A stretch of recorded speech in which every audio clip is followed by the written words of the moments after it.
Mi nombre es Haroldo Giga y vamos a llevar a cabo una conversación muy interesante con el segundo grupo de artistas jóvenes Nikkei. Voy a ser el moderador del día de hoy, viernes 8 de enero, y me va a acompañar un gran amigo que ha estado en este programa desde el inicio de esta aventura, desde el año 2017. Voy a invitar a mi amigo Juan Peralta para que dé unos saludos, Juan. Hola, Haroldo, gracias por la presentación y la invitación. Igualmente quiero dar la bienvenida y saludar a todos los amigos y amigas que nos acompañan a través del Facebook, ¿no? En esta segunda charla, en este segundo conversatorio con los artistas que participan de este cuarto Salón de Arte Joven Nikkei 2020, ¿no? Muy bien, gracias Juan por tu saludo.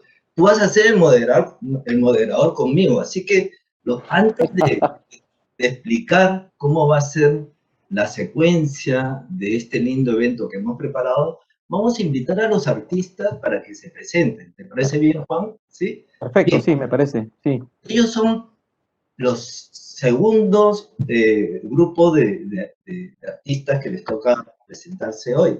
La primera artista que vamos a presentar es Ana Sofía. A ver, Ana Sofía. Hola, ¿qué tal? Gracias, Haroldo. Hola a todos, mi nombre es Ana Sofía Villanueva y soy diseñadora gráfica. Y muchas gracias al Departamento de Cultura de la PJ, a los amigos de Onigiri que nos ayudaron a hacer toda la producción del evento. Y gracias a Juan y nada, muchas gracias. Muy bien, Ana Sofía, muchas gracias por estar ahí. Juan, en este evento tenemos a un artista que no va a poder participar. ¿Puedes explicarnos quién es? Bueno, se trata de Tamishon Fujishima, ¿no?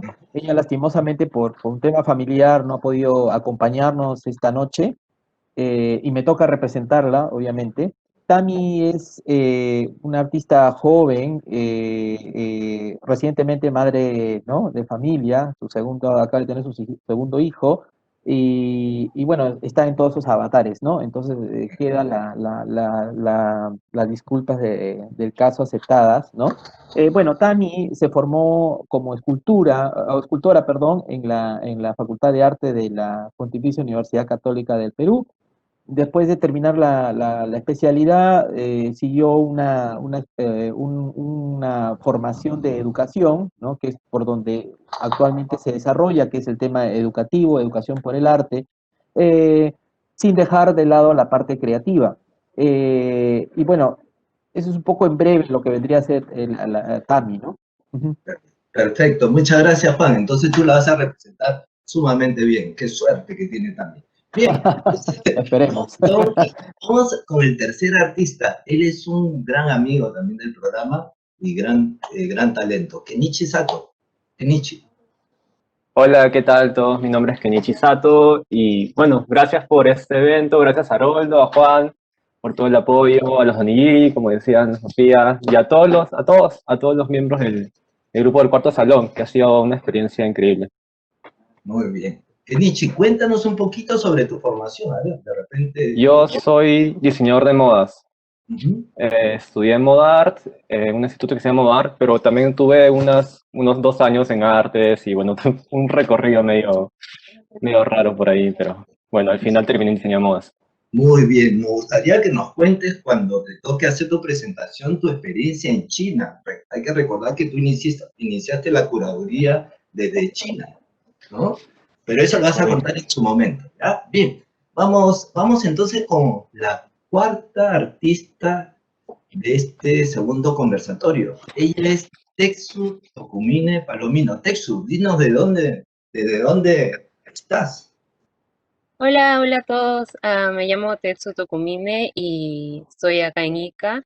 Soy iqueña, nacida y crecida en Ica y bueno, he estudiado la carrera de diseño industrial en la PUC. Y nada, muchas gracias a todos por la oportunidad que nos están brindando a toda la PJ, Onigiri, Haroldo, Juan, todos. Muy bien, Tetsu. ¿Tenemos un gran público de Ica o no, Tetsu? Cuéntanos un poquito. ¿Ah? Esperemos. ¿no? Me imagino que ahí tienes a todo Ica ahí expectante, mirando tu participación. Muy bien, bienvenida entonces al conversatorio. Y vamos a presentar rápidamente a nuestro último artista, José Maesaca. José, tus saludos. ¿Qué tal? Buenas noches. Soy José Maesaca, soy generalista 3D y me formé como diseñador gráfico en la Pontificia Universidad Católica. Estoy muy agradecido por la oportunidad de estar aquí. Muchas gracias a Haroldo y a todo el equipo de la PJ. Muy bien, muchas gracias, José. Bien, querido Juan, entonces vamos a explicar un poquito cuál va a ser la metodología del conversatorio del día de hoy. Al igual que el conversatorio de hace unas semanas aproximadamente, decidimos entre los participantes y actores crear 3 rondas de participación para que los artistas puedan explicar cómo ha sido esta linda experiencia del proceso curatorial.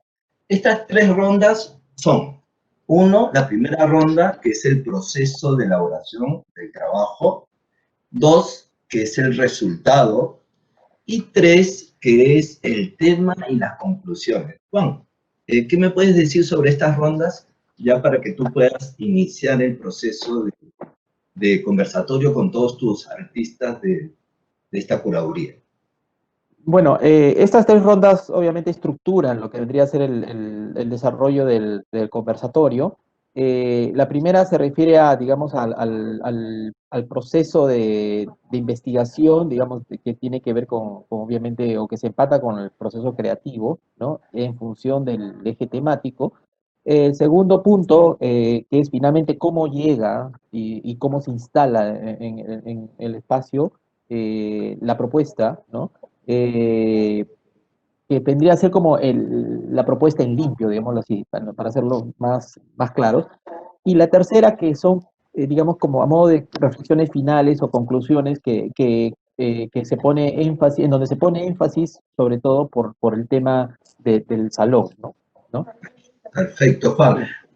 Antes de pasar ya a la primera ronda de exposición de los artistas, quería recordarles a todos los participantes que están observando ahora este conversatorio, que después de estas 3 rondas va a haber una ronda de preguntas. Así que apenas ustedes tengan algunas consultas, preguntas, los invitamos a escribirnos y nosotros vamos a lanzar luego las preguntas. Y al final vamos a tener nuestra despedida. Bien, Juan, entonces te doy pase para que ya puedas dialogar con todos tus artistas. Perfecto. Empezamos entonces la primera ronda, la que se refiere a procesos, y empezamos con Ana Sofía, por favor. Bueno, gracias Juan. El tema que era sobre la alteridad como en mi identidad Nikkei, lo abordé primero haciendo un estudio como del archivo familiar, viendo cómo era la historia familiar, cómo se desarrolló en las distintas generaciones, y quería encontrar como un nexo entre mis 2 raíces, una que es 4ª generación de ascendencia japonesa y la otra que es 2ª generación de ascendencia huanuqueña. Entonces empecé a hacer como un árbol genealógico de cómo se había desarrollado mi familia y los oficios que habían tenido mis familiares, porque lo que me parecía como curioso era de que en ambas vertientes estaba presente el tema del oficio y del negocio familiar. Entonces hice primero el mapita que ven en pantalla, lo hice como que en una libretita y empecé a desglosar cada miembro y su ocupación. Entonces comienza con el bisabuelo, que está ahí como que su archivo, que lo tenía muy a la mano por cómo mi tía de alguna forma recopiló toda esta información a lo largo de los años. Y él comienza como que repartiendo leche, luego se forma la cafetería, una lechería, una chupetería, y luego tenía tíos que también tenían otros oficios, ¿no? Fotografía, una locería. Entonces, en las distintas generaciones veo cómo se desarrollan los negocios familiares. Y luego el paralelo que veía era como mi papá, que llega a Lima, que es un migrante huanuqueño, se adapta también a a la ciudad creando su propio negocio, que es la imprenta. Entonces, me parecía curioso cómo se desarrollan en este ámbito las dos vertientes, como en dos generaciones distintas se repite un mismo proceso. Luego ponía esta fotografía central que está debajo del mapa, que es como la foto del bisabuelo japonés, pero dentro de un contexto de una chacra y que en ese día habían preparado como una pachamanca y que él mismo le había preparado. Entonces me parecía bien curioso cómo había esta intención de mezclarse con lo peruano, o sea, no era como, no sé, no se buscaba aislarse, sino más bien tener estos contactos con el entorno donde se vive, ¿no? Luego, de parte de mi papá, más bien, no tengo archivo casi, y es mucho más reciente su llegada, pero de él no tengo archivo, entonces lo que de alguna forma tenía presente es de que mi papá siempre nos ha inculcado como el hecho de que somos peruanos, o sea, la vertiente huanuqueña, por así decirlo, se siente en las referencias de lo peruano, siempre han estado presentes en mi hogar, ya sea como en estos recuerdos que se traen cuando se viajan o a través de la música. Entonces, estas dos expresiones se mezclaban comúnmente en mi hogar, que terminó siendo la cafetería donde se instaló mi bisabuelo inicialmente. Como todas las generaciones ocupamos ese espacio. Entonces, por ahí comenzó mi búsqueda del tema de la alteridad en mi caso. Luego, la siguiente diapositiva, por favor. Cuando empecé a abordarlo de forma material, como ver cómo podía materializar esta idea que tenía, estaba pensando en el tema de los ancestros a través del dibujo, luego pensé en el tema del negocio familiar como una especie de estrategia de adaptación a un nuevo sistema. Entonces lo abordé como por lo biológico, pensaba como estas cápsulas que contienen un nuevo organismo que se está tratando de integrar y al mismo tiempo mantener una especie de resistencia ante lo exterior, porque es como que al tener un ambiente tan familiar en tu espacio laboral, es como que es más fácil que se mantengan las costumbres de tu lugar de origen.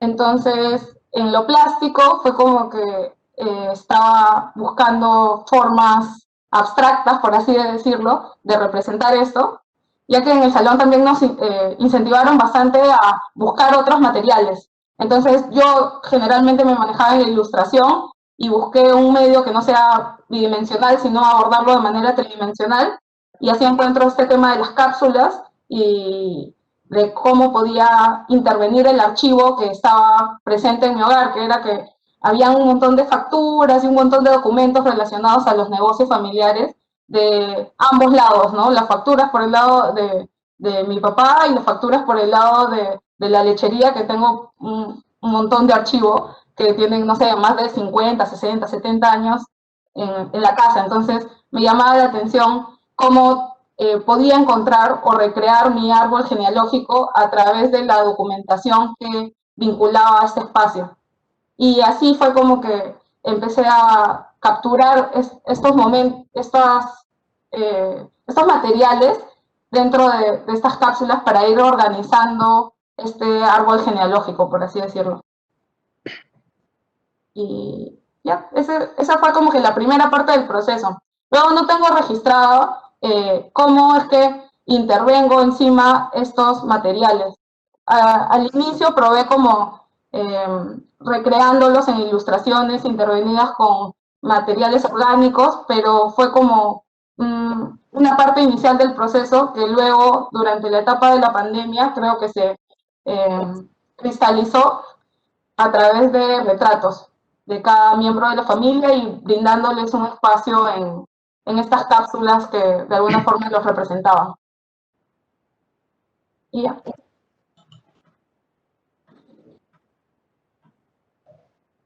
Eso es todo, Ana Sofía. Sí, o sea, los resultados los tengo en el siguiente, en la siguiente etapa. No, está perfecto. Y yo me acuerdo que en el proceso era una cosa muy interesante porque te costó llegar, digamos, a este resultado, eh, y era por la cantidad de información que tenías, por algunas producciones que tú tenías o realizaste en algún momento de tu vida y que de una u otra manera también se empataba con tu familia, ¿no? Esta mezcla o mixtura de elementos culturales, ¿no? La cual tú eh, pones en evidencia en tu trabajo que resulta muy interesante. Pero creo que el punto clave es la idea de esta gráfica o este árbol genealógico que de una manera lo representas en tu estructura, en la vista anterior en la que has presentado, que termina ayudándote un poco a ordenarte, ¿cierto? Sí, de hecho, es como, siento que divagué un rato tratando de encontrar cómo materializar esto y la respuesta fue bastante más directa. Entonces, incluso creo que de alguna forma así tangencial me ayudó las reuniones de Zoom que teníamos. En algún momento es como que empecé a retratar a los chicos del salón, así mientras hablábamos, y de alguna forma creo que tener tan presente el tema del retrato luego se trasplantó a la idea del árbol genealógico. Entonces, por ahí creo que se ha ido formando la idea en medio de la experiencia, no sé, Sí. curatorial. Pero algo muy interesante porque hay una especie de organicidad en tu planteamiento, ¿no? Me acuerdo que en un momento hablamos de la idea del rizoma, ¿no? Eh, Porque tiene que ver mucho con esta cuestión de la genealogía, de la herencia familiar, ¿no? De los bisabuelos, del padre, ¿no? Del bisabuelo, del abuelo, del padre, del hijo y así, ¿no? Y entonces, y cada uno va estableciendo familias y entonces la cosa se va haciendo más compleja, ¿no? ¿No? Y yo creo que esa idea de utilizar esta especie de estuches me pareció súper interesantes porque aludían justamente esta idea de protección, ¿no? De aislamiento, ¿no? Que es un poco la característica cuando hablamos sobre explicando o tratando de descubrirte, decir, bueno, ¿cómo es tu familia? Y un poco jugabas a eso, ¿no? ¿No? El tema de lo hermético, ¿no? Sí, o sea, es curioso porque es como pensaba ya el tema de cómo el negocio o cómo mezclar el tema de lo laboral con lo íntimo te termina creando una especie de nuevo sistema, pero que es muy particular, ¿no? Ujú, Con respecto al resto de la sociedad.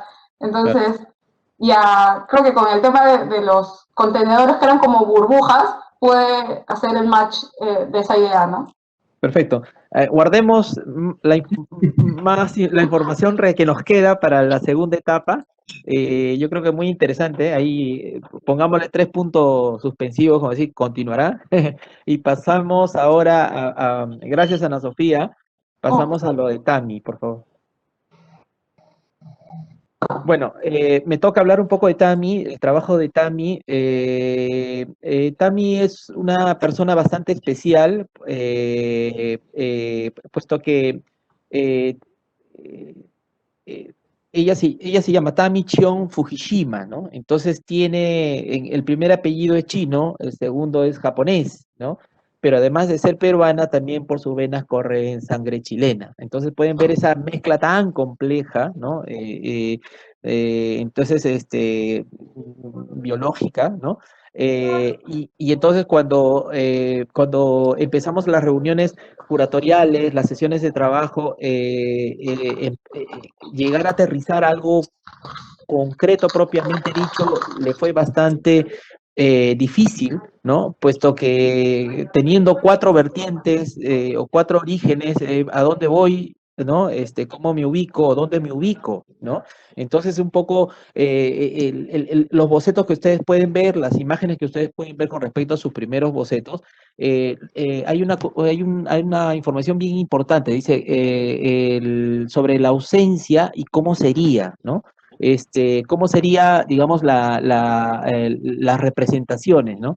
Entonces ella empieza a lanzar ideas muy sueltas, En principio, su primera propuesta iba por la construcción, digamos, de 3 personajes en diferentes materiales. Uno era piedra, el otro arcilla, el otro papel, y después también cómo se conectaban, ¿no? Estos personajes a través, y ella, el hilo conductor era el mar, ¿no? Entonces, eh, puesto que tiene que ver con mucho con el tema del comercio y sobre todo de la migración, ¿no? Entonces, de ahí que en la segunda gráfica, pueden ver restos de pescado, digamos, que no quería representarlo, o sea, hacerlo muy evidente, sino a través de ciertos elementos, o sea, partes de estos cuerpos, y empieza con sus investigaciones en torno a cómo lo representaría, ¿no? Inicialmente, el tema del algodón, estuvo por ahí como parte de esta materia prima para generar estos restos de cuerpos de pescados, digamos, ¿no? Y por ahí habla de cómo sería la estructura, porque el algodón es es muy difícil de trabajar, o sea, no se moldea fácilmente, ¿no? Entonces necesita de una estructura para poder, digamos, a través del algodón o mediante el algodón recubrir esa estructura y generar estos cuerpos, ¿no? Entonces hay una serie de anotaciones donde el algodón como que se va uniendo y va formando, digamos, el animal. Y recuerdo que en un momento, aquí no está, pero me acuerdo que ella iba a complementar estas imágenes con unas gráficas, ¿no? Unas producciones gráficas que eran unos grabados realizados a través de una técnica tradicional japonesa que se llama el yotaku, ¿no? El yotaku tiene que ver con el frottage, es decir, este proceso donde se frota, ¿no? Se soba el papel sobre una superficie. En este caso, el yotaku tiene que ver con los cuerpos de los pescados que en una comunidad japonesa tiene la tradición de, digamos, registrar los peces que pescan, ¿no? Entonces, y termina ese registro siendo como, digamos, el registro de memoria o registro memoria de ese evento, ¿no? De ese acontecimiento, ¿no? Entonces, y queda grabado, ¿no? Queda como una cosa, es un grabado realmente, ¿no? Muy interesante, ¿no? Entonces, ese es un poco el proceso de Tami. Y después pasa a la siguiente, por favor. Después de una serie de dudas, de cuestionamientos, de situaciones donde ella no se encontraba cómoda con lo que venía hasta ese momento pensando, boceteando, armando en algunos casos, partes de esa primera propuesta, finalmente decide quedarse con el algodón, pero también desmaterializando la representación formal. O sea, aquí en este boceto ustedes pueden ver que es una especie de, de un cromosoma un elemento celular, ¿no? Una especie pueden encontrar sí un centro y ese centro como que se empieza a desarrollar y a crecer y a desplazarse en diferentes sentidos, ¿no? Y justamente en el boceto dice 4 ascendencias, 4 mapas, porque alude justamente digamos, a esos orígenes que ella tiene, esos 4 orígenes que ella tiene, ¿no? Entonces son 4 mapas, o sea, lo hace de una manera muy geográfica, digamos, ¿no?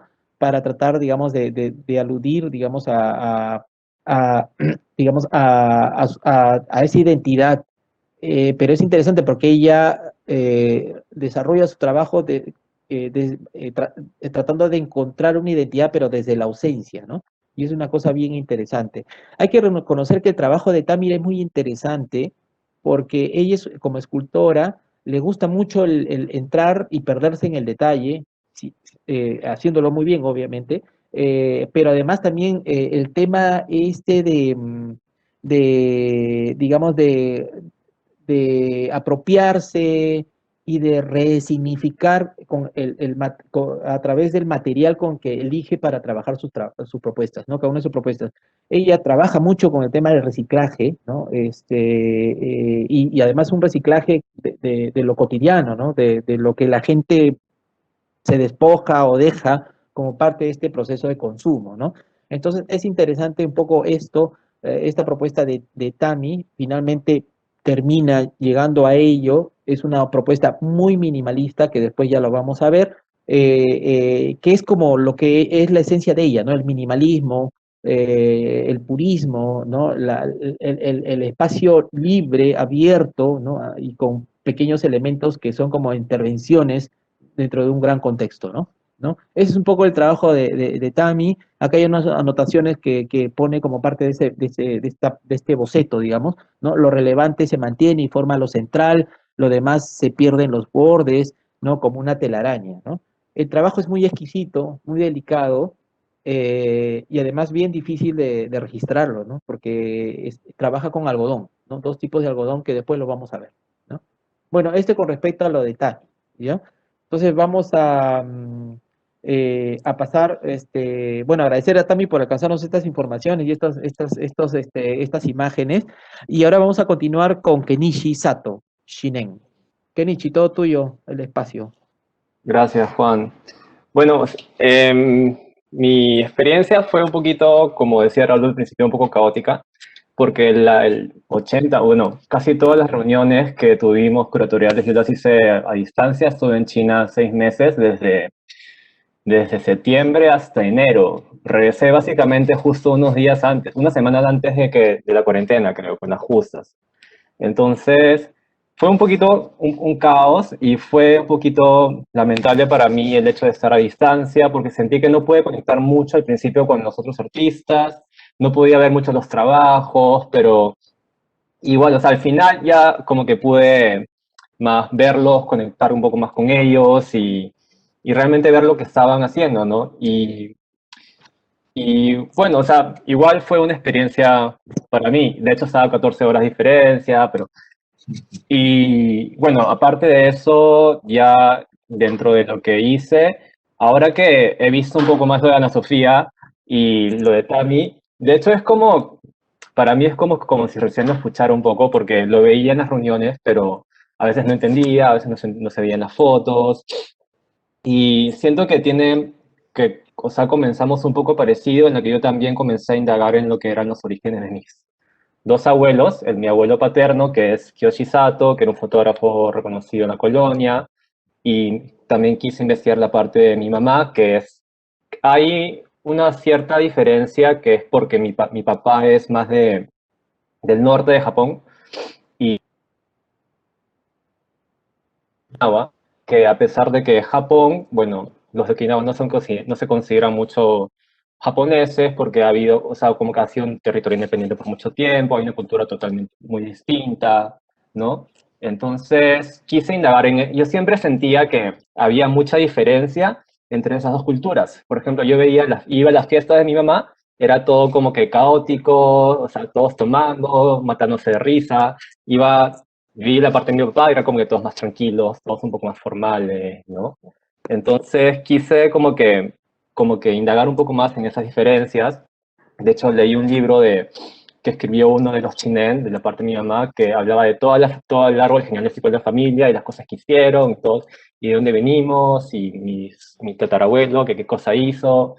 Y después indagué también en la historia de mi papá, y quise combinar un poquito eso, porque sentí que confluían en un punto con mi mamá y mi papá, que era mi abuelo, que llamémoslo Kiyoshi no porque estoy diciendo bisabuelo materno, paterno, no sé qué cosa, es un poquito confuso.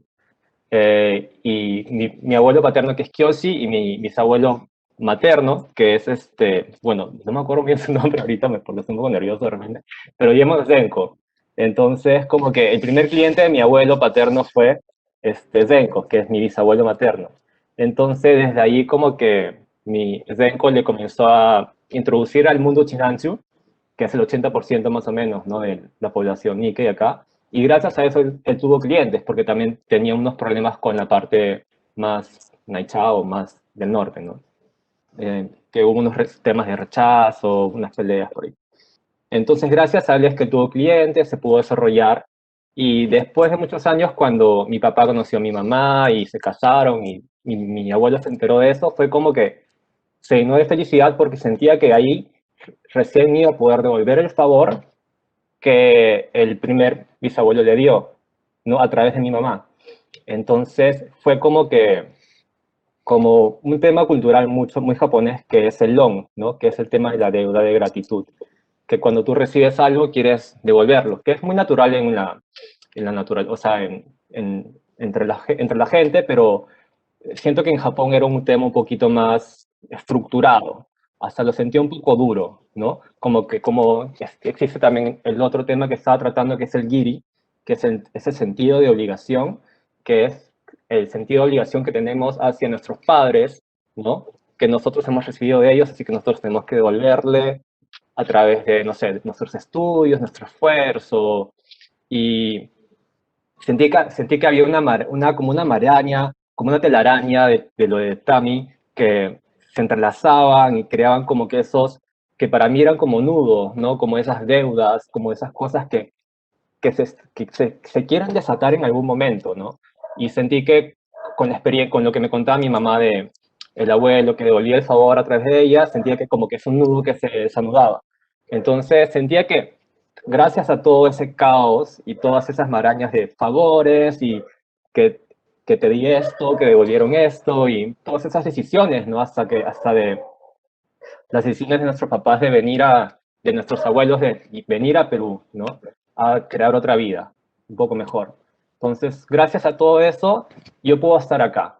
Y ese es mi on, ¿no? Como que mi deuda de gratitud. Y más o menos como quería expresar todo eso en, en la obra. De hecho, al final van a ver que todo se simplificó un montón. Y de hecho tiene que ver mucho con el tema de la pandemia y todo eso. Pero más o menos eso era el tema que quería expresar. Como que yo soy, gracias a todo ese caos, y mi giri, digamos, podría ser expresar ese agradecimiento, ¿no? Y no tanto como que devolver el favor hacia una persona, sino como que devolverme a lo mejor el favor a mí, en el sentido de que yo puedo crear mi propio camino y como soy gracias a ellos, tengo que celebrar eso de alguna manera. Entonces, sentir un profundo agradecimiento y a partir de ahí, como que ser feliz yo mismo, ¿no? Por mí. Y creo que ese es como que el mensaje final que me hubiera gustado dar en la obra. Y bueno, esos fueron los primeros bocetos que tuve, ¿no? Como que a la derecha la maraña de favores y manos que sentía con el caos de las manos de diferentes personas, y todo eso como que lo quería resumir en un kimono, ¿no? Que podría representarme a mí y tanto la historia de mis papás y mis abuelos. En diapositivas ya vemos un poquito lo que es el proceso. Y como que al principio quería hacer algo un poco más grande, pero por temas de pandemia y que no, por ejemplo, y ciertas cosas que no pude hacer, dije ya, lo voy a hacer un poco más chico, voy a como que quería soltar un poquito el tema del ego, que sentía que podía haber cierta parte, que era como que quiero hacerlo todo grande, quiero hacer cosas enormes, y dije, ¿por qué no lo hago chico? ¿Por qué no lo hago simple? ¿Por qué no suelto todo eso? Fue como que una idea que tuve al final, ¿no? De repente con toda la desesperación del proceso y todo. Pero lo resumí en un onigiri, que es como que el arroz, una bola de arroz japonesa, porque, bueno, sonaba como onigiri, que era mi tema, pero además también porque otra forma de llamar al onigiri se llama omusubi, y musubi significa lazo, y hablaba un poquito de los nudos, ¿no? Que no significa literalmente o sea, significa anudar también, pero también es como que juntar. Y me gustó esa combinación de palabras que existía ahí, ese juego. Y dije, ya, entonces mi personaje va a ser como un onigiri. Y voy a vestir a ese onigiri con colores que tienen que ver un poco con las dos culturas de mis papás, de mis abuelos, que es, por ejemplo, hay una técnica en Okinawa que se llama Pingata, que utiliza colores más o menos como los que ven, ¿no? Es rojos intensos, púrpuras, y después también, pero a la vez en Yamagata, en el norte, hay una flor que se llama cártamo, que produce precisamente esos colores. Y es como que una de las flores más valiosas del lugar, que ni siquiera ellos mismos podían utilizar, porque realmente la materia que se creaba con eso se iba a Kioto para hacer los kimonos más lujosos, ¿no? Entonces creaba desde rojo intenso hasta el ocre. Y bueno, más o menos ese era. Y lo chévere de este proceso fue que descubrí cómo pintar un poquito a mano, ¿no? Porque por el mismo tema de la pandemia, no podía ir a Gamarra, de repente conseguir las telas porque estábamos era pleno foco de contagios. Vale. Y dije, bueno, ¿qué hago? Bueno, pinto mis propias telas. Por favor, la siguiente diapositiva. Y más o menos eso fue el proceso, ¿no? Primero quería como que colgarlo, y que haya nudos por ahí. Después dije, ¿qué tal si lo cuelgo por como que más en forma horizontal y extendido, ¿no? Y después como que abajo a la derecha estaba como que quería representar ese nudo, que no lo logré hacer por tiempo y porque no supe cómo hacerlo, que era como que un nudo que iba para arriba, porque quería que algo vaya para el cielo, ¿no? Y quería hacer ese nudo que se llama Mizuhiki, y Mizuhiki es un nudo que tiene que ver mucho con el agradecimiento, porque se ponen las envolturas en los paquetes que tú regalas, por ejemplo, cuando regalas dinero en un matrimonio, regalas un sobre y con ese nudo. Y por eso también quise hacerlo, y porque normalmente o sea, se ponen matrimonios y tiene que ver con la unión entre dos familias que ya no se puede desatar, algo así, ¿no? Me gustó ese mensaje. Y nada, o sea, todo eso fue como que las cosas que quería poner en la obra. De repente eran muchos, de repente fue un poco caótico todo mi proceso, pero bueno, Gracias, creo que ya. gracias, Kenichi. No, en verdad, bien interesante la explicación que haces. Claro, tu trabajo, el camino tuyo ha sido bastante complicado, complejo, ¿no? En principio porque hacíamos las transmisiones contigo vía Zoom a China. El problema mayor es la diferencia de horas, un poco complicado contigo, porque prácticamente tú estabas con nosotros de madrugada, ¿no? Entonces, eh, horas sin dormir, etcétera, etcétera, ¿no?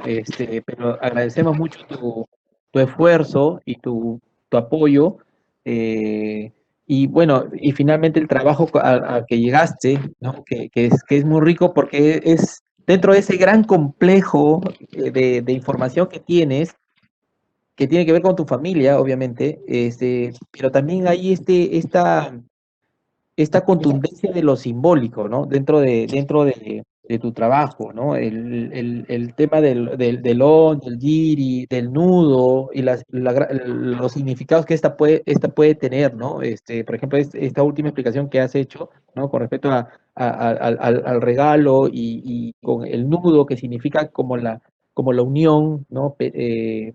Deseada para siempre de pronto, ¿no? Dentro de este pacto, esta alianza, qué sé yo, ¿no? Maravilloso, ¿no? Entonces, como estos signos o estos símbolos, ¿no? Vienen cargados de mucha energía, ¿no? De mucha espiritualidad, ¿no? Eso me parece grandioso, ¿no? Eh, y nada, creo felicitarte porque me parece un trabajo muy, muy, muy bueno, ¿no? Y además minimalista, eso es una cosa increíble, ¿no? Igual siento que, o sea, en este trabajo hay mucho más que cosas que no hice de las que puedo llegar a hacer de repente. De repente es un proceso todavía, ¿no?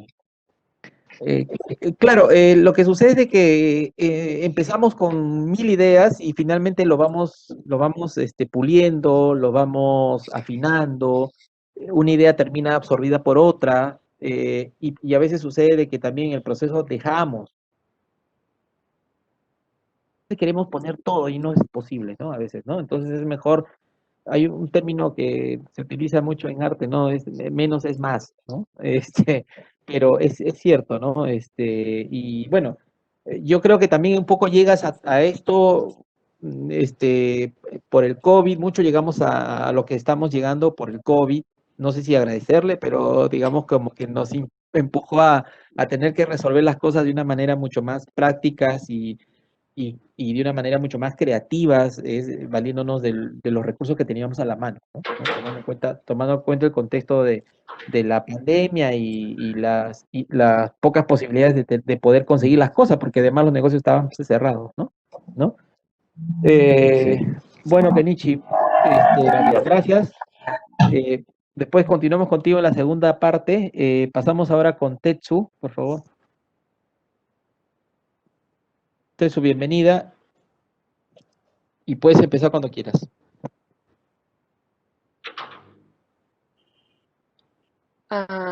Ya.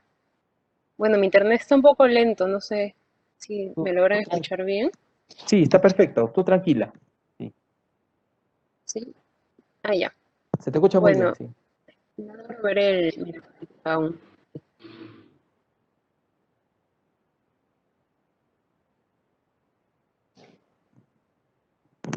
¿No puedes ver tu imagen? ¿Han puesto mi diapositiva? Sí, ya No, está, sí. Sí, imagen de que está la imagen de las castas.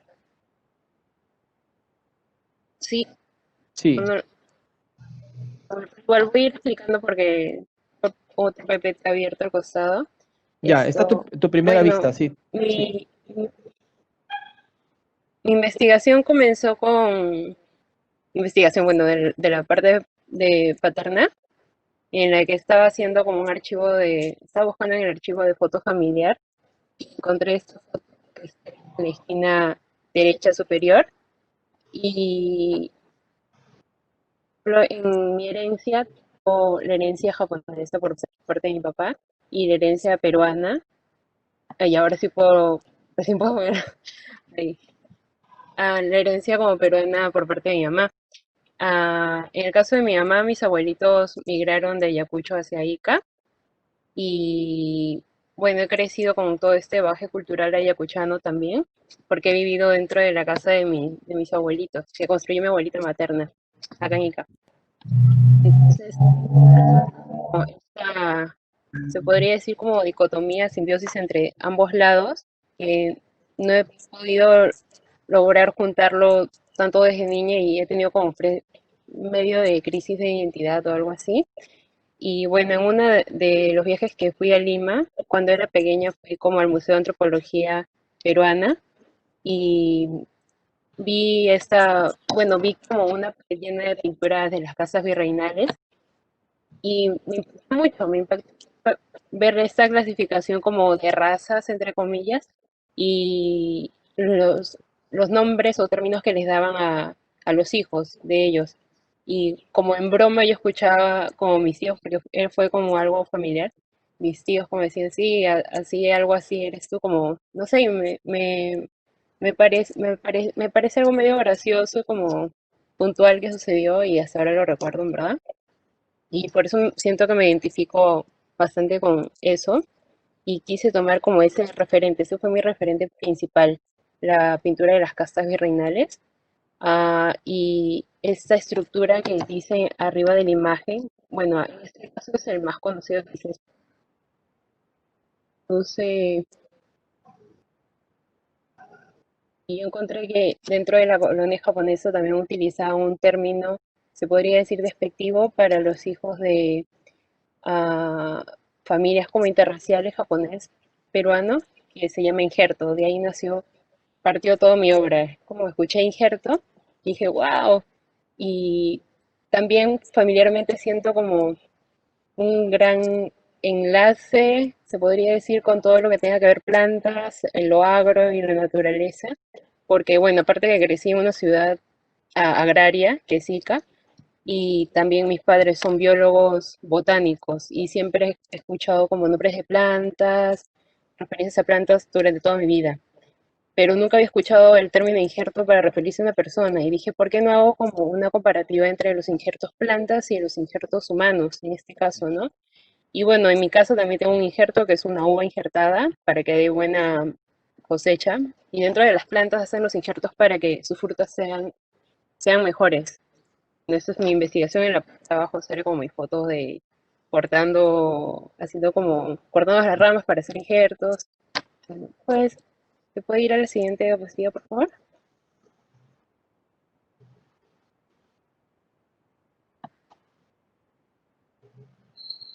Bueno, no me sale, creo que se demora mucho como mi internet está de abajo.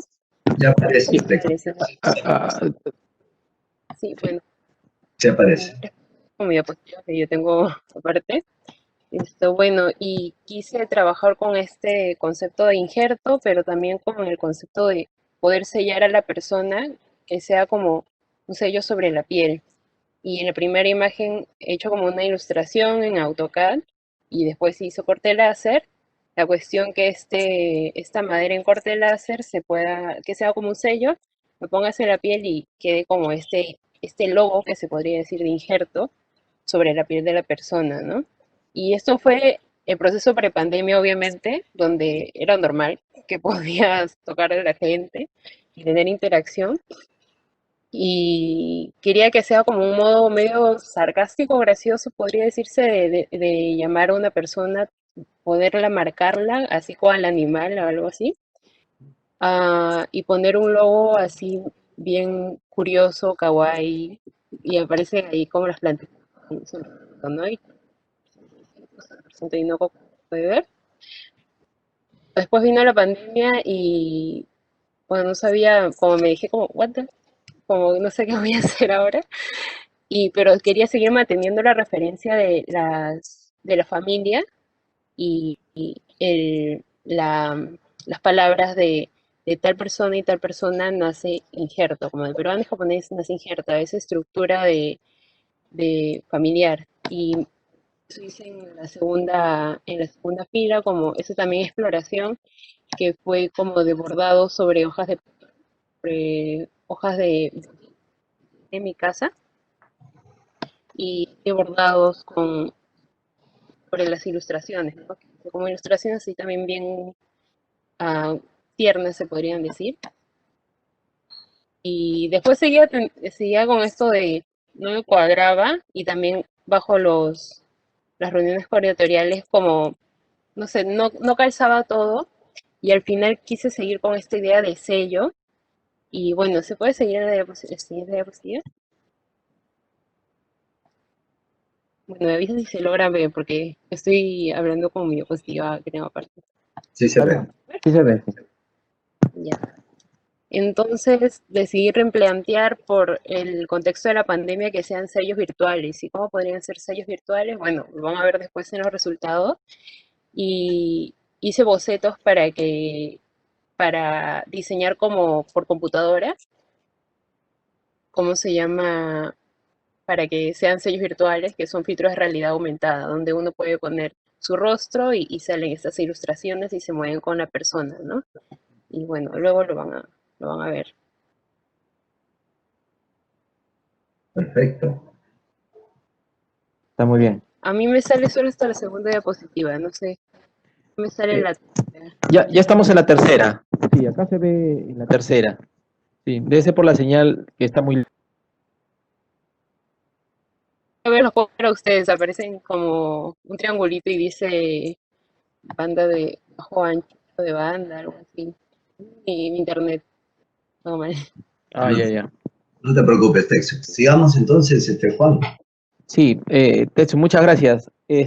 Pasamos ahora con José Maesaca. Bien, vamos terminando la primera ronda entonces con José Maesaca. Hola, José. Hola, ¿qué tal? Hola, José. José, bienvenido y adelante, por favor. Bueno, en cuanto al proceso de creación del proyecto, ah, durante la curaduría se hizo una investigar acerca de nuestro árbol familiar, de la historia que han vivido, y en todo ese proceso me di cuenta, yo siendo cuarta generación, mis abuelos vivieron todo ese proceso, todo el conflicto que hubo durante la Segunda Guerra Mundial, todo el conflicto que vivió la comunidad. Y me di cuenta que también hay bastantes personajes de mi familia, hay bastantes historias que se pierden. En algunos casos había que quemar documentos, había que quemar fotos, ese tipo de cosas. Y me puse a pensar, eh, ¿qué pasa, qué es de la persona cuando todo tu ser es reducido pues a un nombre en un documento, a una foto borrosa? Y me encontré con este término que es Senimari, que era una tradición más o menos durante la Segunda Guerra Mundial en que una mujer tenía una tela e iba y buscaba gente extraña para que cosiera un punto. La idea era encontrar 1000 personas, cada una hiciera llegar a los 1000 puntos y entregar ese tejido a un ser querido que iba a la guerra, a modo de protección. Me gustó la idea porque es como que cada individuo, a pesar de que es un extraño, deja parte de sí, deja como que una energía en ese punto. y me puse a pensar pues en aquellas personas de mi familia que como que se han perdido, como que no los conozco, son extraños, pero aún así es gracias a ellos, es gracias a su intervención, a la historia que ellos han tenido dentro de la comunidad que yo estoy aquí, que todos estamos aquí. Y me gustó la idea porque también justo viendo el tema de alteridades, el título del salón, alteridades de la comunidad Nikkei, cada punto es diferente, cada punto es hecho por una persona distinta, así que ninguno es igual, de la misma persona que cada persona que forma parte de la comunidad también tiene sus propias particularidades. La comunidad, muchas veces decimos Nikkei y pensamos como en un estereotipo, pensamos en la comunidad como un monolito, pero justo gracias al salón y ver todas las historias y los proyectos de los demás, me di cuenta que somos muy variados, que cada uno tiene su historia, cada uno tiene todo un proceso por el que se ha criado y hay diferentes formas de ver tanto su identidad como el mundo que nos rodea. Ah, y bueno, lo que quise hacer es representar como que las personas como pequeños rostros, como puntos, pero que trascienden la tela y se van fusionando con uno mismo y forman como que ya parte de la piel. Comencé, comencé el proceso, bueno, primero boceteando y más o menos por ahí, justo también, cada punto es con hilo rojo, también el color rojo en la cultura asiática es como de buena suerte y quise jugar con esa idea. Comencé con boceta lápiz, rápido más que nada, y para ahí a poder saltar al proceso de creación en el software 3D. Y bueno, ahí ir trabajando la escultura, la iluminación y todo el proceso. Ya al final, el proceso de montaje, que fue en el APJ y fue con un proyector. La idea era poder crear un espacio, jugar más o menos con un espacio y crear una especie de realidad virtual usando el proyector y la sala. Y bueno, eso creo que sería todo. Perfecto. Ok, José, muchas gracias. Bien, bien. Querido Juan, entonces hemos terminado con la primera parte de este conversatorio y como conclusión de esta primera parte, de repente deberíamos hacer énfasis en algunos puntos. Por ejemplo, ¿no? Esto de la curaduría. La curaduría es un concepto que se maneja como un laboratorio de creación, ¿no? Es por eso que podemos observar que estos 5 artistas, más los 5 artistas anteriores, han tenido cada uno un proceso individualizado de acompañamiento, desde una metodología inductiva en donde metódicamente vamos a ir encontrando poco a poco, desde la investigación, luego a la reflexión, luego pasamos a la creación de la obra, ¿no? Entonces, hay que contarle a los asistentes que la curaduría del Salón de Arte Joven Nikkei dura 9 meses, pero por el tema de la pandemia, esta curaduría del cuarto Salón de Arte Joven Nikkei duró 1 año y medio de trabajo, ¿no? Juan, para cerrar esta idea, ¿qué te parece lo que has visto de los 5 artistas? Y de ahí pasamos a la segunda. No, me parece importante porque así el público puede ver más o menos las indagaciones de cada uno de los participantes, las participantes, en el proceso, ¿no? Muchas veces se piensa de que los artistas cuando son invitados a una exposición, a un proyecto expositivo, de pronto eso sale de manera inmediata y es fácil y es como escribir de una manera, digamos, automática, ¿no? Una cosa así, ¿no? Pero no es así, ¿no? Es un trabajo que demanda investigación, que demanda ir probando, ir indagando en materiales, pero que a la vez también un poco vaya de la mano con el tema y como ese tema además, cada uno de los artistas lo hacen suyo, se apropian de acuerdo a sus condiciones, a sus realidades, ¿no? De acuerdo a su, digamos, a su línea de trabajo, a su visión, su mirada, ¿no? Su forma de reflexionar y pensar también, ¿no? Entonces son posiciones totalmente diferentes, que hay muchas coincidencias, son cosas interesantes, pero es como ver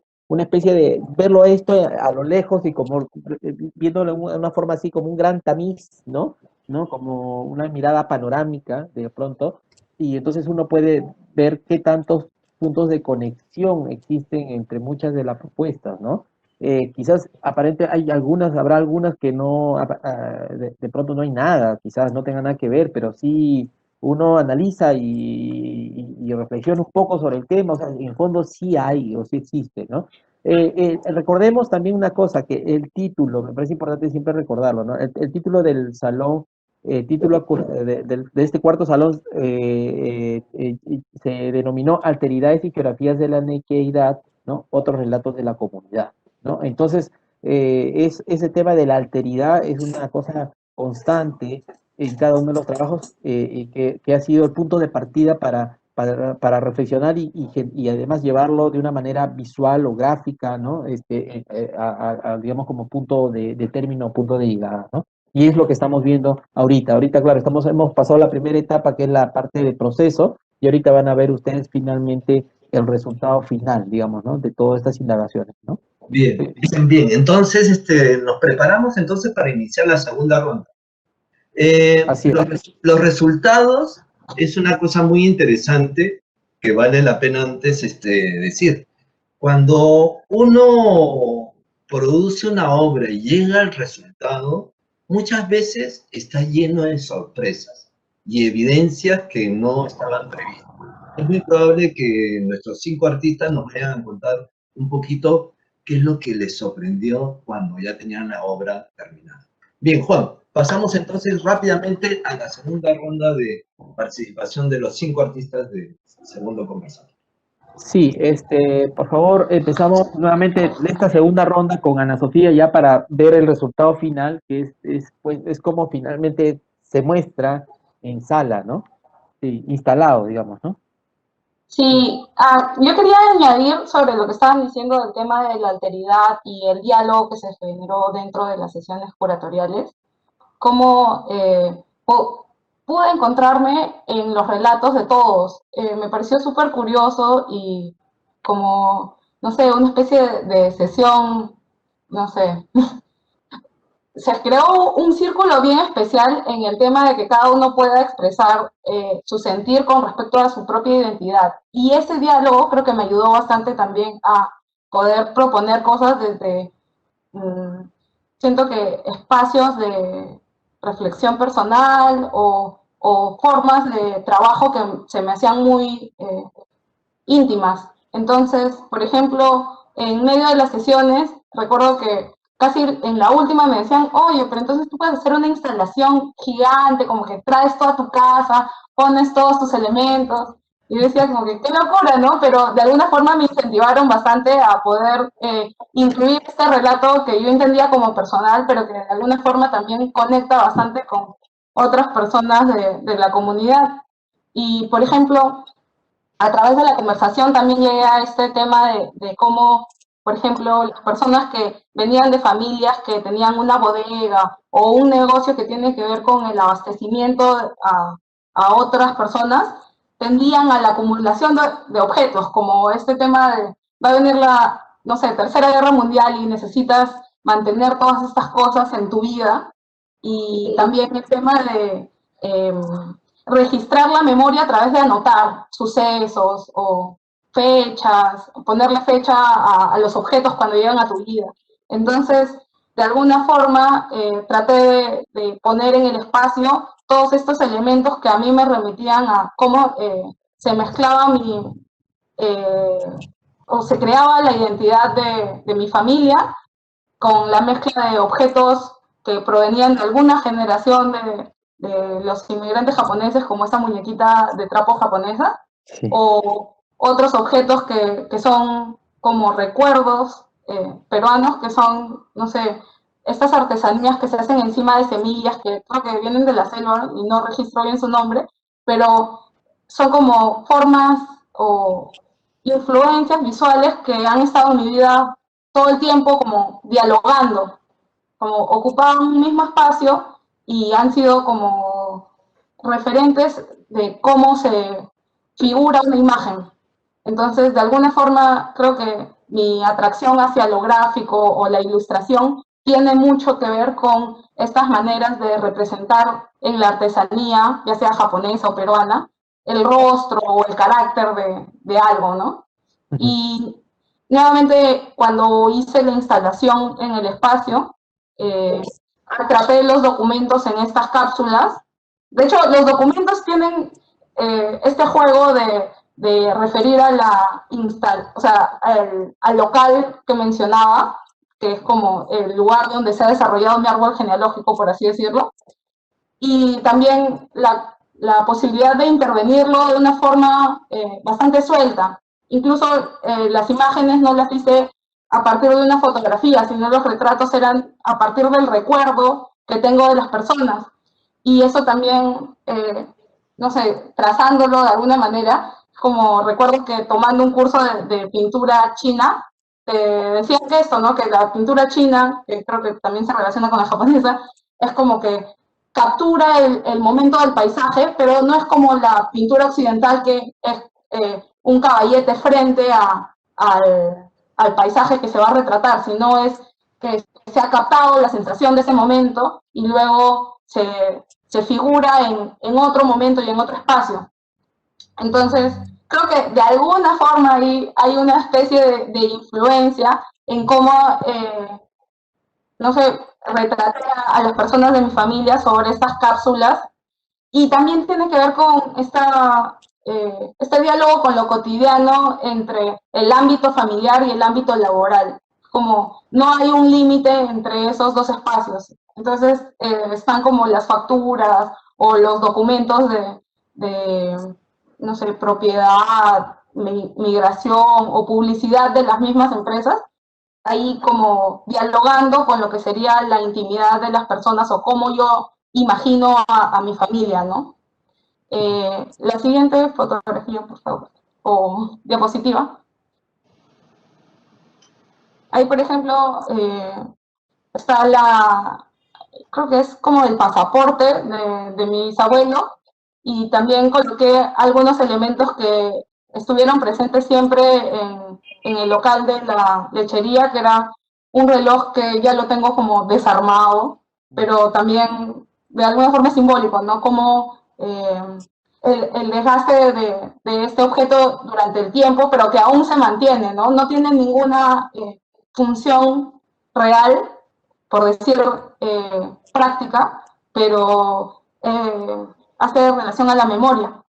Y luego está como esta pequeña diapositiva o un vidriecito central que era como una publicidad que se pasaba en los cines de la heladería que tuvo mis bisabuelos.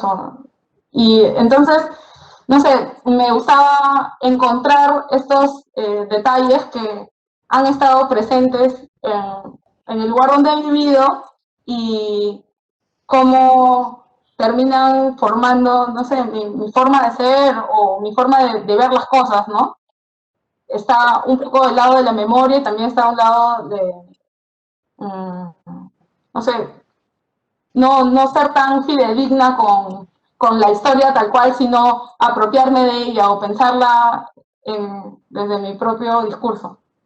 Y ¿podrías pasar a la siguiente fotografía? Y está la instalación en el Centro Cultural, en el museo. Bueno, fue en la galería que está dentro del Museo de la Inmigración Japonesa. Y lo que a mí me llamó la atención fue el lugar del museo también tenía un montón de objetos que hacían como diálogo con la instalación.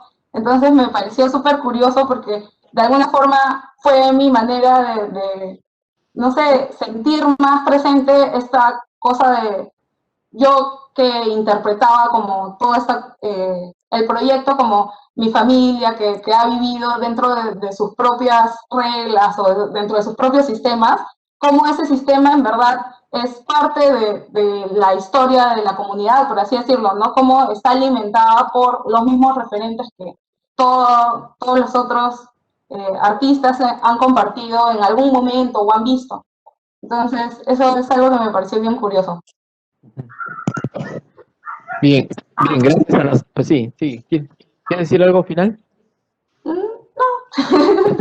Ya, gracias Ana Sofía. Hay algo bien interesante porque, así para redondear tu trabajo, primero el título me pareció interesante, ¿no? Avenida Francisco Pizarro 799, ¿no? Que es el título de tu instalación, digamos, y que es una cosa bien interesante porque es un punto de la ciudad, una dirección específica, que quizás para muchos es una dirección, pero es interesante porque eh, te da a entender, o sea, cuando veo o uno ve el trabajo, es todas las cosas toda la carga de memoria, de vivencias y de procesos que ha pasado, que se ha dado justamente en este lugar, ¿no? Es un espacio que aparentemente es una dirección, una casa, qué sé yo, un local, un espacio, ¿no? Pero que guarda una memoria increíble, ¿no? Y el otro punto es el tema que lo vinculas, que me pareció extraordinario que hayas hecho mención en el lugar donde instalamos, ¿no? Justamente en el Museo de la Migración, donde realmente uno, a través del trabajo de ustedes, uno puede de pronto construir una historia o tejer historias a partir de lo cotidiano, ¿no? Y es una de las cosas muy interesantes, ¿no? Que es una cosa increíble, porque hoy día la historia que se hace, por ejemplo, en el mundo, pero sobre todo por ejemplo, en el Perú, son tendencias, ¿no? Que justamente están empezando a hacerse líneas investigativas desde lo cotidiano, ¿no? Por ejemplo, desde la boleta, desde la factura, desde los archivos de, qué sé yo, por ejemplo, de traspasos de propiedades o traspasos de negocios, o sea, ahí hay toda una serie de informaciones que están empezando a ser utilizadas como parte de un material dentro de la interpretación de la historia, ¿no? Y de los subprocesos, ¿no? Bueno, gracias Ana Sofía. Quería concluir con Gracias, eso, nada Juan. más. Ok, muchas gracias. Bueno, la siguiente, justamente me toca a mí ahora hablar la parte concluyente de Tami.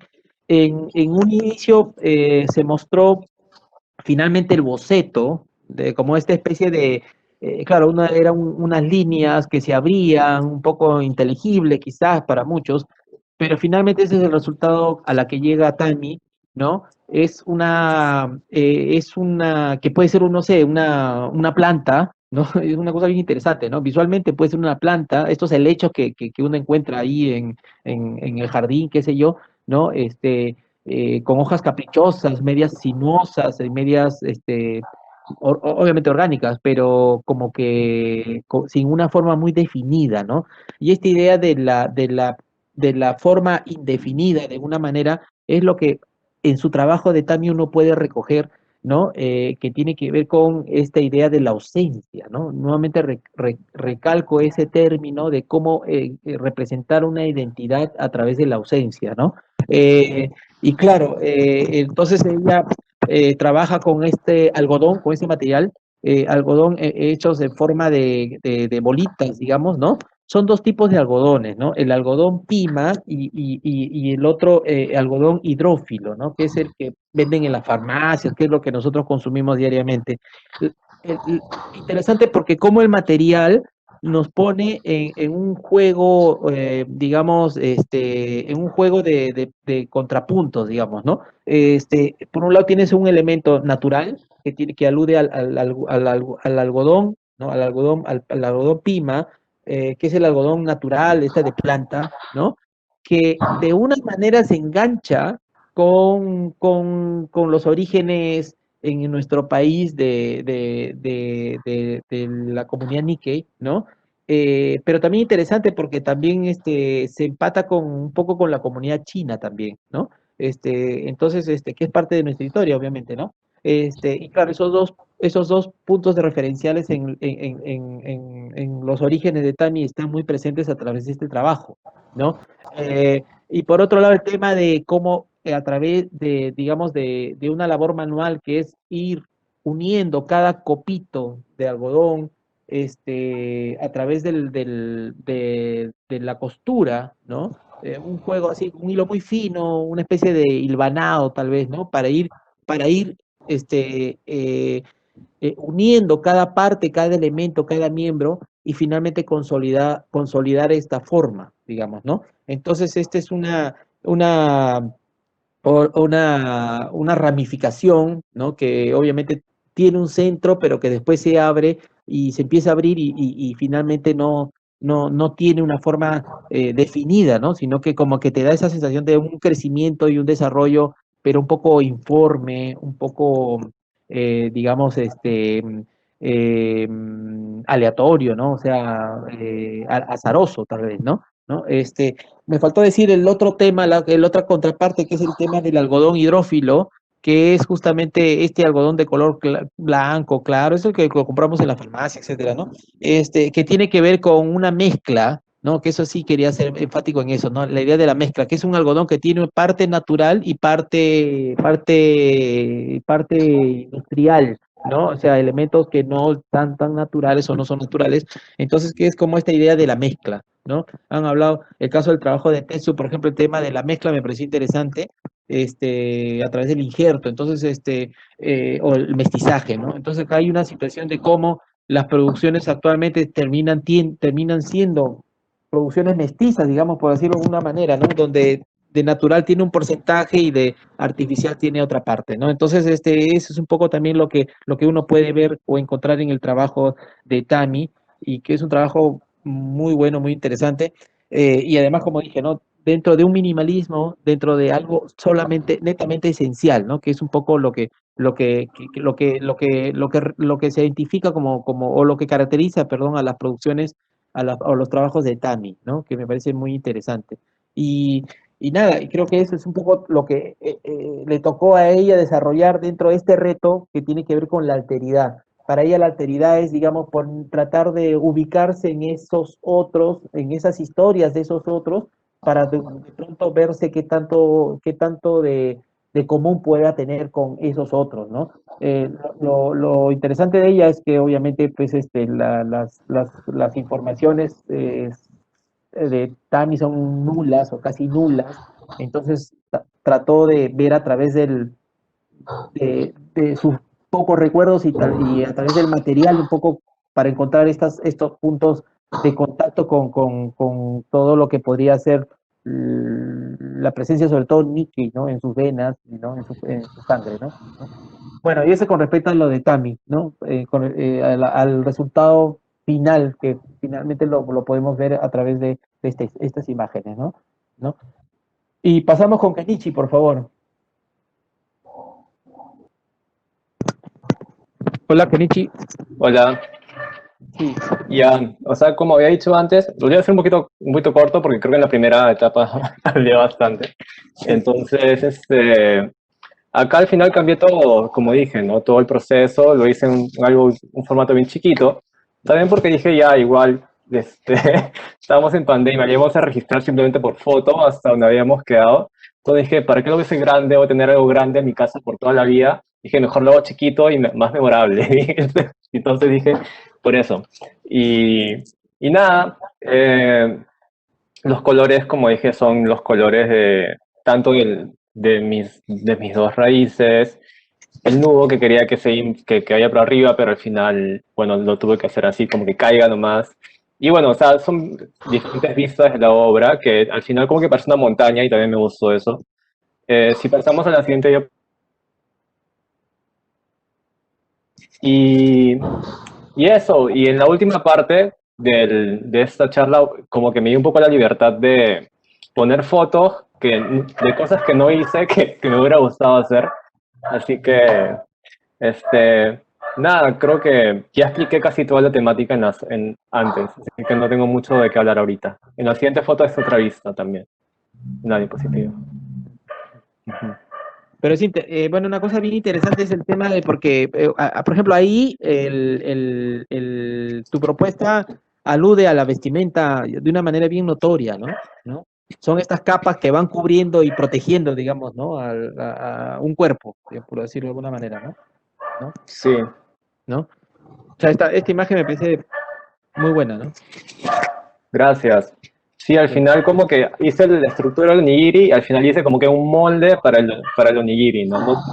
No hice como que la estructura cuadrada típica del kimono, La clásica, sino claro. como que traté de como que adaptarlo a al mismo cuerpo, y eso es lo que me pareció divertido también, este Ujú, proceso.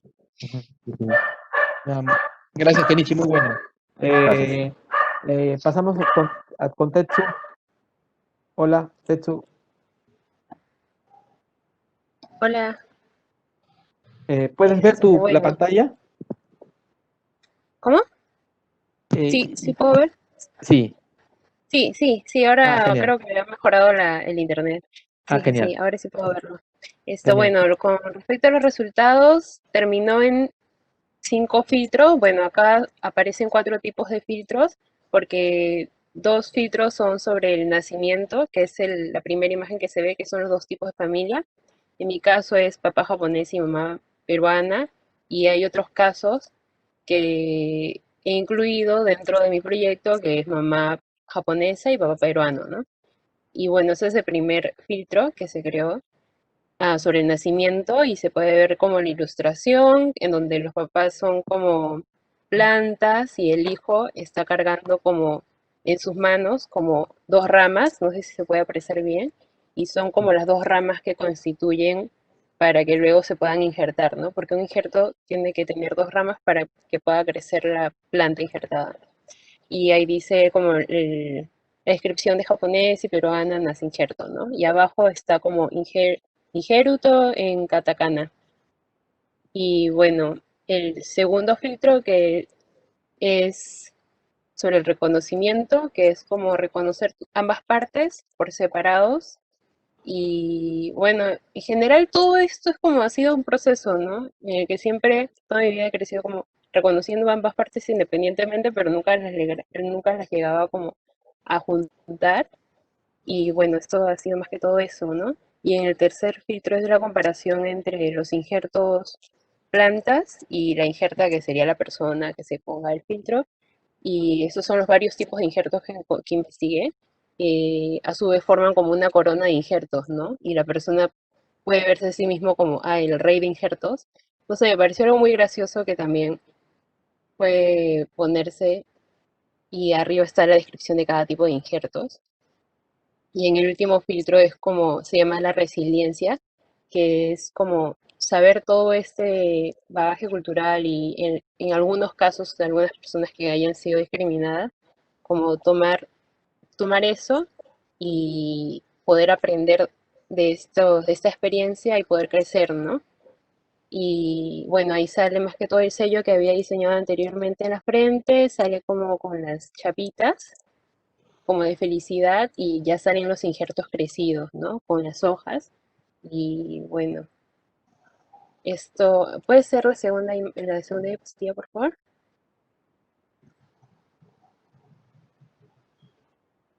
Me avisan si se logra ver, porque ahora sí.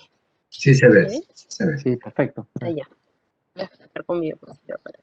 Bueno, y más que todo, el proyecto se trata de hacer una proyección sobre. Pregunté a 8 personas, no, bueno, 7 personas, 8 incluida yo, que pudieran utilizar este filtro. Y la cuestión se trataba de poner como en una pared a modo de galería y de exponer todo esto, ¿no? Y es un video de instalación donde cada uno cuenta sus experiencias o qué es lo que piensa a partir de este término de injerto o ainoko, ¿no? Y muchos cuentan sobre cómo les ha impactado en su vida, o si no les ha impactado también, en muchos casos. Y, y nada, y bueno, ahí se nota como cada fila es sobre un tipo de filtro y las columnas son de cada persona respectivamente.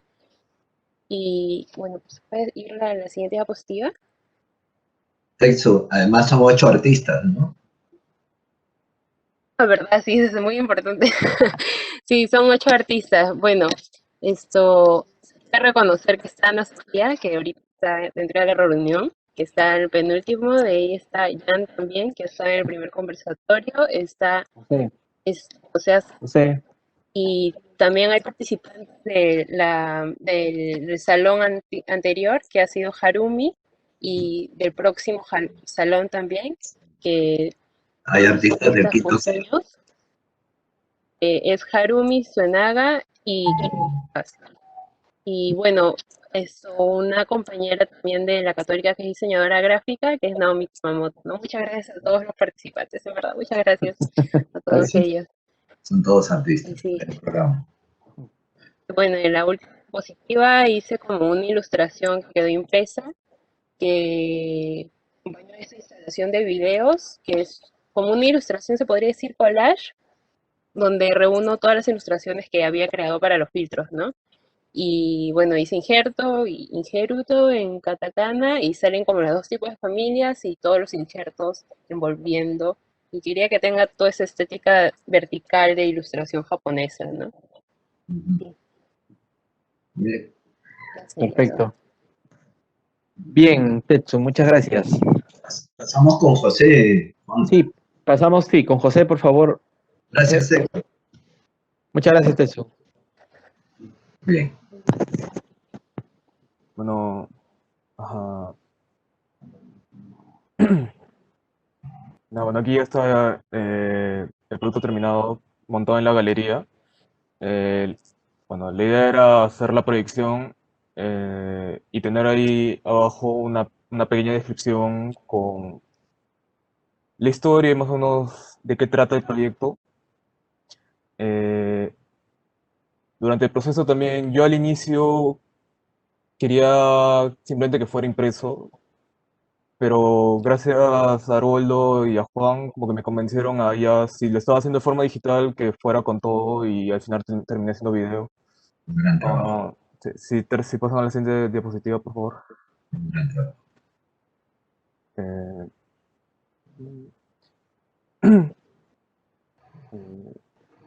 Ahorita viene. Ahí sí. está. Bueno, acá hay unas cuantas de las imágenes que ya el proceso terminado. Bueno, Pues nada, al final como que sí, bueno, terminé haciéndolo video y tuve que recordar todo, tuve que hacer un curso rápido de edición de video para poder armarlo y ahí tenerlo listo. En ese sentido creo que me siento un poco mal porque en ese sentido creo que la pandemia me ayudó, creo que a todos como que a todos les afectó bastante, en cambio a mí como es digital, no sé, siento que me benefició un poco. Y bueno, ese es el acabado al que llegué y busqué, claro, darle el efecto a las caritas, que cada una sea diferente para, no completamente diferente, pero al menos que tenga sus diferencias para que dé esa idea de alteridad. Y bueno, ahí puliendo el trabajo. ¿Qué es una siguiente? Creo que eso sería todo. bien. ¿Hay una siguiente Genial. diapositiva? Ah, Bien. no, bueno, acá está la... Genial. Ese Ese también sería como el detalle, ¿no?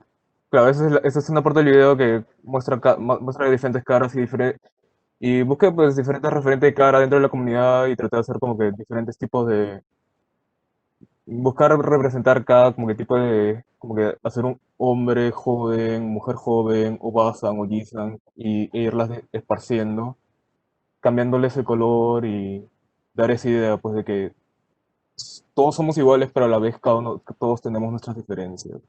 Claro. A pesar de que de lejos nos vemos todos iguales, cuando te vas acercando y vas investigando, cada uno tiene una historia y una Es historia distinto. diferente, tiene, Claro. claro, tiene estilo distinto. Sí. José, una pregunta. ¿Te acordarás qué cantidad de caritas utilizaste para tu personaje? ¿Te acuerdas? Dos hombres jóvenes, dos mujeres jóvenes, dos Obasan y dos Ojisan. Y luego de eso ya fue modificar las modificaciones mínimas, Ajá, color, tamaño y ese tipo de cosas. perfecto. Muy bien. José, buen trabajo. Gracias. Trabajo. Muy bien, Juan. Entonces, Sí, nos hemos, pasamos a la tercera etapa. sí, nos hemos podido dar cuenta que todo la construcción de una exposición de largo aliento nos lleva siempre a unos resultados que han sido compartidos por los artistas, ¿no? Y este resultado se da con broche de oro en un montaje que es trabajado con una organización que tú como curador analiza el espacio y luego ve cuáles son las relaciones planteadas entre el trabajo para crear un guión curatorial, ¿no es cierto? Bien, no hay que olvidar agradecer a la sala de exposiciones temporales del Museo de la Inmigración, ¿no? Y a toda la gestión que el Departamento de Cultura realizó para poder llevar a cabo este montaje físico real y que luego ha sido registrado y ustedes, queridos asistentes a este conversatorio, pueden acceder a la página web de APJ y ver la exposición de cada trabajo de los 10 artistas. Bien, vamos a pasar entonces, Juan, a la última parte de la participación de los artistas. ¿Qué es lo que van a decir los artistas? La idea es que ellos puedan enunciar algunas reflexiones finales sobre esta experiencia curatorial que iba a durar 9 meses, pero que terminó durando 1 año y medio. Bien, te doy pase, Juan. Sí, bueno, empezamos la última etapa en la cual se refiere a las conclusiones, ¿no? Entonces vamos a iniciarla con Ana Sofía. Ana Sofía, por favor.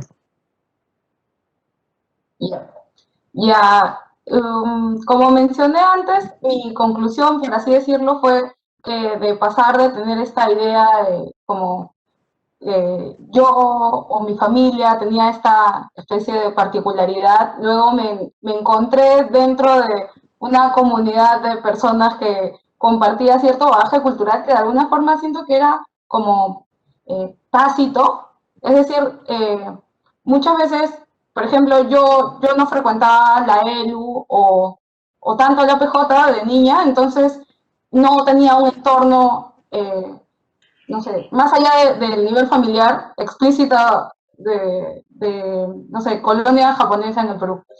Y luego, en las sesiones curatoriales, lo que encontré fue como un montón de intenciones o indagaciones compartidas. Entonces, esa experiencia también me permitió entender mi propia identidad de una forma mucho más clara y siento que ha sido catártico y no sé, como creo que te mencioné una vez como sentía puro aprendizaje y agradecimiento de la experiencia. Y bueno, más allá de las sesiones físicas, creo que luego se ha podido trasladar a lo virtual el sentimiento compartido con todos los chicos. Entonces, creo que ese es mi gran aprendizaje. O sea, más allá de cómo esto se ha materializado en algo físico, creo que el aprendizaje ha sido con respecto a la identidad personal y colectiva. Genial. Muy bien. Gracias. Muchas gracias. Genial, ¿eh? Sí. Pasamos sí. Bueno, pasamos con Tami, Juan, tú las debes. El trabajo de Tami. Yo creo que hay algo muy importante porque es una cosa que voy a leer, que está en el catálogo y que es una frase o una expresión que la propia Tami manifiesta, ¿no? Me parece que es lo más coherente en esta parte, ¿no? Ella menciona, dice, la alteridad se refiere a la necesidad de entender al otro para comprenderse y afirmar la identidad propia. Al reflexionar sobre mi esencia, Nikkei, veo que está fuertemente marcada por la ausencia. A través de mi obra represento la ausencia del padre, abuelo, bisabuelo, la pérdida de tradiciones y raíces. Las 4 manchas representan mi ascendencia china, chilena, japonesa y peruana. Los 2 tipos de algodón, el pasado y el tiempo actual, lo esencial y lo que se va perdiendo con el tiempo. El algodón convierte la composición en algo confuso o algo difuso y las formas van perdiendo sus contornos hasta transformar el objeto en un elemento indefinido, ¿no? Entonces es una cosa muy, muy sentida, ¿no? El tema de sentirse un poco indefinida porque tiene unas cruces biológicos, ¿no? Que finalmente pues terminan haciendo sentirse un ser complejo, ¿no? ¿No? Ojo, no inferior, ¿eh? Sino complejo, ¿no? Y rico además, ¿no? Entonces, claro, el problema es de dónde vienes o cómo te definirías o cómo te sientes, ahí viene el reto, la tarea o el inicio para empezar a reflexionarse, digamos, ¿no? Y yo creo que esta es un poco la tarea de este salón, ¿no? De habernos empujado a reflexionar sobre nosotros mismos y dentro de este tema de la alteridad, es decir, digamos, de hurgar en esos otros para tratar de entendernos también, ¿no? Ahora, después voy a dar una conclusión al final de todos con respecto al tema de la alteridad, porque me parece interesante. Bueno, pasemos al siguiente, que es Kenichi. Perdóname, si me permite, Juancito, no sé si Dale, me dale. permite. También sí, también tuve la oportunidad de conversar en estos días, ¿no? Y ella me manifestó, por otro lado, un profundo agradecimiento al programa porque le permitió reencontrarse con su actividad artística, ¿no? Tú señalaste muy bien que ella viene desde hace unos años trabajando mucho en la educación, ¿no? Sí. En la educación artística, y este programa le permitió reencontrarse también con su identidad artística Genial. y que ha revalorado esta profesión que ella en realidad nunca había olvidado, sino que no había tenido oportunidad de realizar. Y este programa le ha dado esa oportunidad, además de conocer a maravillosos artistas que han sido sus compañeros, que además ellos han sido esos conectores con su cultura Nike, de diferentes maneras. Eso quería agregar. Gracias. Genial. No, gracias a ti, Haroldo. Bueno, ahora pasamos con Kenichi, por favor.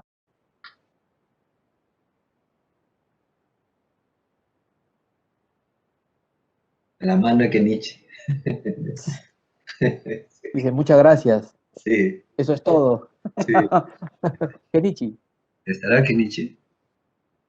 Si en caso no está, podemos seguir con Bueno, seguimos con Tetsu y después ya cuando retorne claro, Kenichi claro, continuamos con él. sí.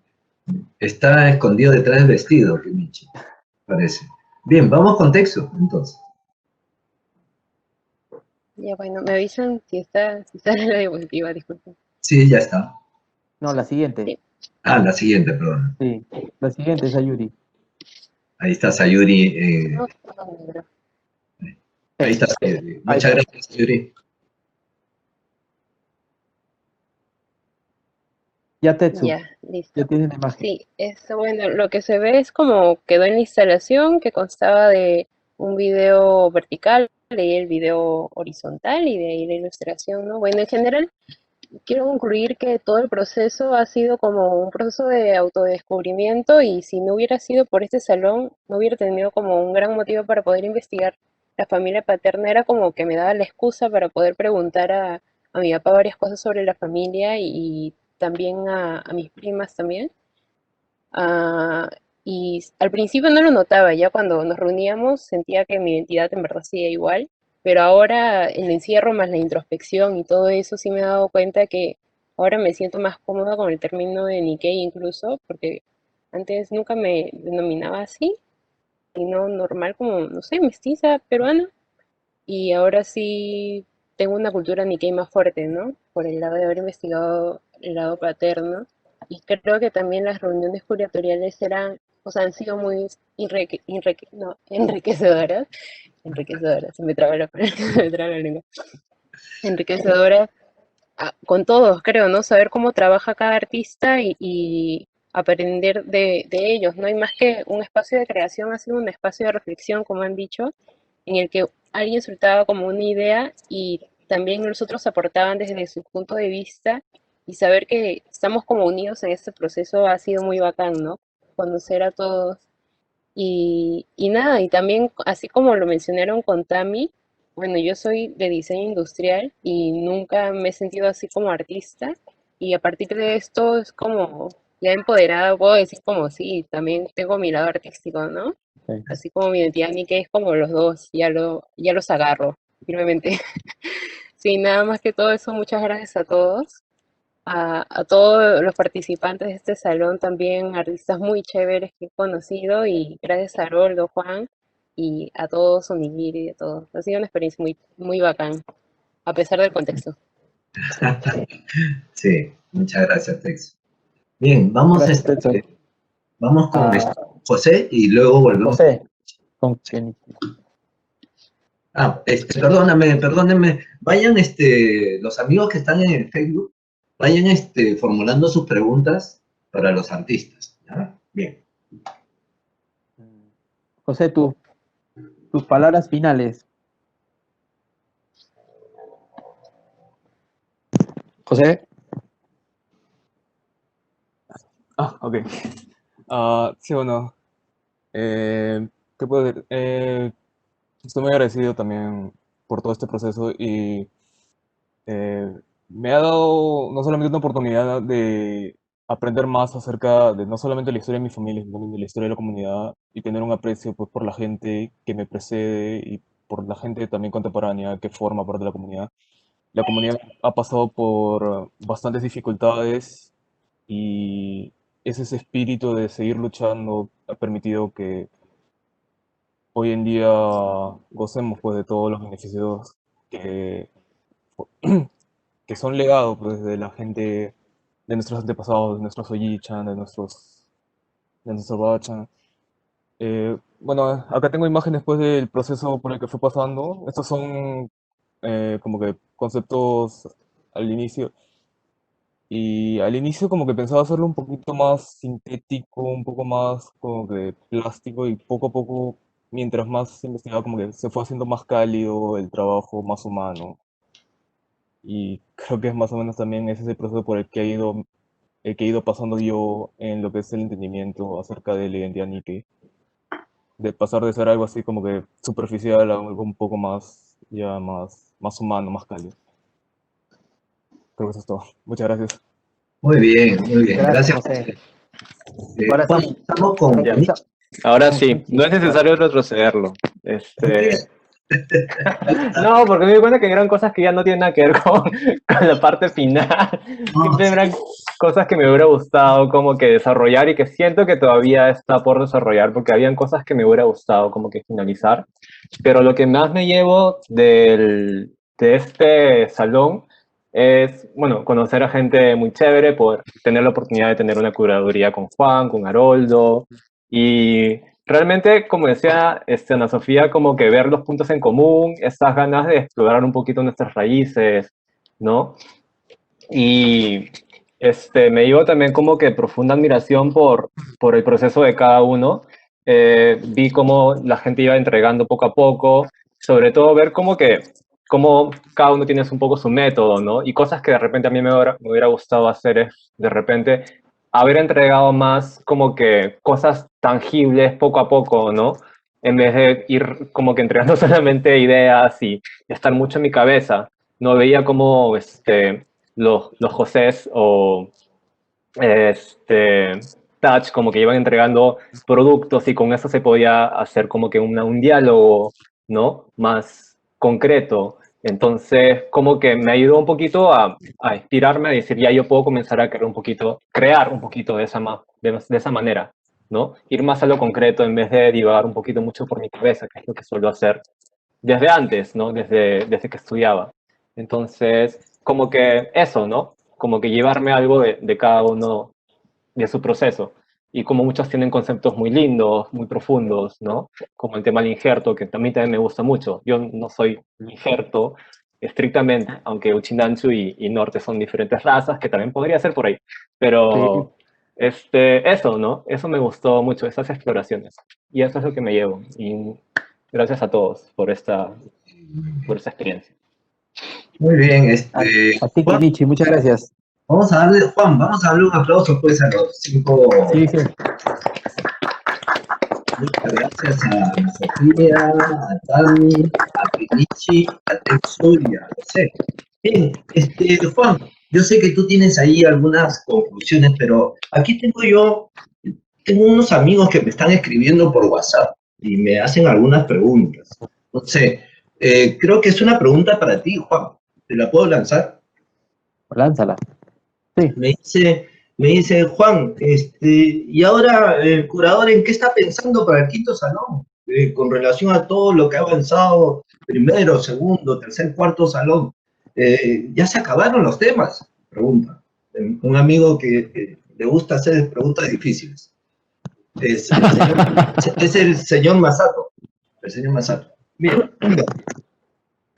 No, de hecho, cada salón siempre ha sido un reto y siempre hay temas que desarrollar, siempre surgen nuevos temas muchas veces a partir de lo que se está cerrando o se está llevando a cabo como parte del proceso, Entonces van surgiendo otras ideas, van surgiendo otras inquietudes y que eso termina alimentando al siguiente salón, ¿no? El siguiente salón obviamente es muy interesante porque tiene que ver en un contexto con el bicentenario, ¿no? Entonces, hay un reto muy grande donde cómo los Nikkei se empata dentro de ese contexto del bicentenario y por ahí hay algo que vamos trabajar, ¿no? Perfecto, perfecto. Ahora, voy con la segunda pregunta que me llega. Me dicen, esta es una pregunta ya para los artistas, ¿no?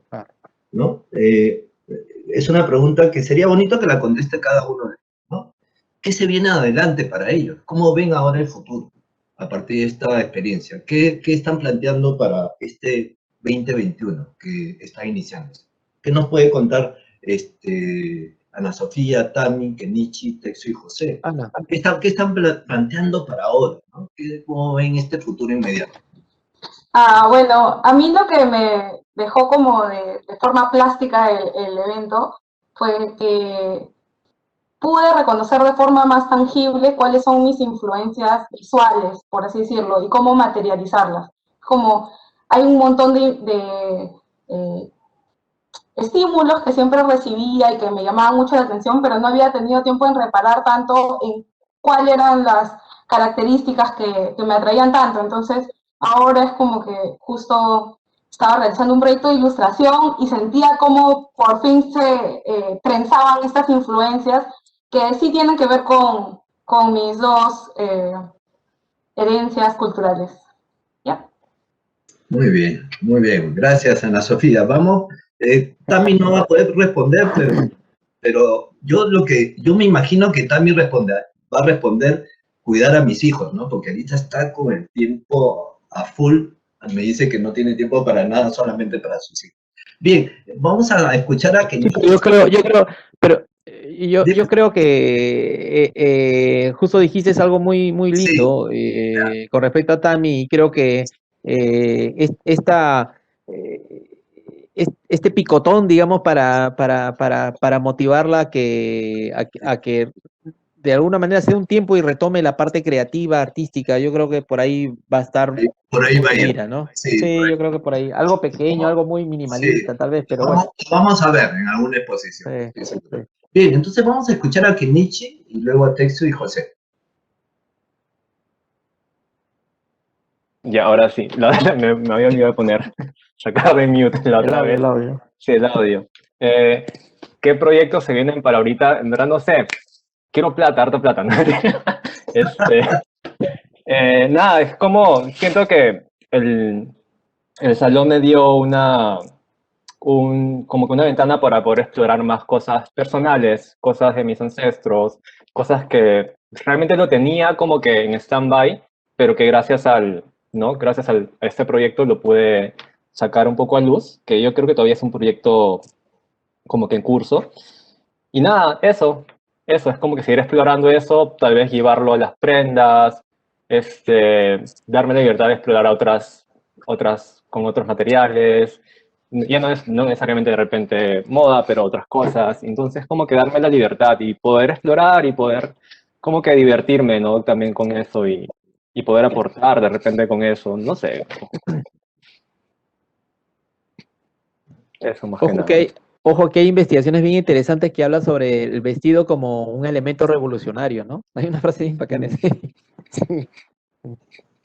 Muy bien, vamos a escuchar a José, ¿qué es lo que le depara este futuro inmediato a José? Bueno, lo bueno del programa también es que me ha vuelto a poner un ritmo de trabajo. Después de que dejé de trabajar y comenzó la pandemia, como que hubo un tiempo en que estoy medio flojo, sin hacer nada. Y bueno, ya con todo el proceso de producción y ya poner todo listo para el salón, como que ya me he puesto, ya retomo el ritmo y ahorita más que nada estoy haciendo proyectos míos, más que nada para llenar portafolio y ya en algún momento poder regresar a trabajar, presentarme a diferentes, no sé, estudios o algo. Perfecto. Muy bien, muy bien. Bien, me siguen llegando preguntas del señor Masato. El señor Masato insiste con las preguntas.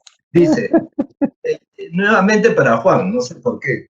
Dice, ¿qué opinas de estos nuevos espacios virtuales, señor curador? ¿Le ve futuro o no? Eso es lo que... Señor Masato, ya no vuelvo a preguntar. Creo que faltó Tetsu. Faltó Tetsu. Es que, disculpe. Bueno, vamos con Tetsu y de ahí vamos con el señor Masato. Me distrae el señor Masato. Bueno, bueno, creo que al igual que Ana Sofía, he descubierto como un patrón de mis intereses y me gusta bastante hacer como trabajos colaborativos y eso también tiene semejanza como en mi tesis, que todavía no lo termino y tengo que terminarla ahora. Bueno, si mis asesores lo están viendo, saludos. Lo voy a terminar para el 2021. ¿Cómo es el protocolo? ¿Cómo se llama? Y Hola, di hola. nada, me gusta hacer trabajos colaborativos que englobe gente y ilustraciones y quiero de alguna forma como involucrar a la danza también. Danzas peruanas, que es una de mis grandes pasiones también. Eres bailarina, Tetsu. Sí, sí, de marinera, me encanta. Muy bien. Bien. Gracias, Tetsu. Entonces sí, ahora sí pasamos con la pregunta del señor Masato.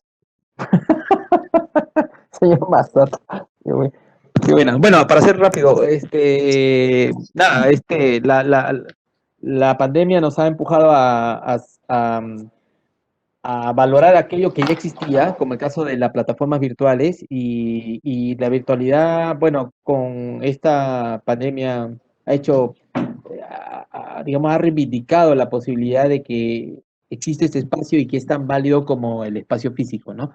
Para muchos quizás dirán, pues no es lo mismo ver arte directamente, en sala, qué sé yo, pero resulta que ha puesto como una alternativa para todo, para lo que es la difusión del arte, pero también algo muy importante que es el tema de la llegada, es decir, ha hecho que la cosa sea mucho más democrática, ¿no? Porque el que menos entra desde su celular o desde la tablet o la computadora y tranquilamente puede acceder a un espacio virtual, ¿no?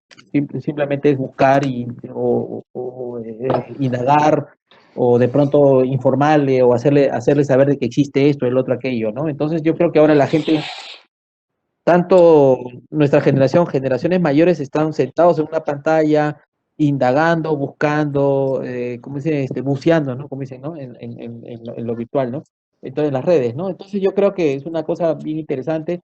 Y una de las cosas que quería complementar con respecto al tema ¿no? Que justamente hablándose de la alteridad, justamente la pandemia ha hecho de que esta alteridad se muestre mucho más y se genere estos intercambios muy interesantes, ¿no? Porque estas comunidades que se han formado a nivel de redes, de lo virtual, a través de campos de interés, por ejemplo, ha hecho que se unan o que se junten o que dialoguen, que discutan, ¿no?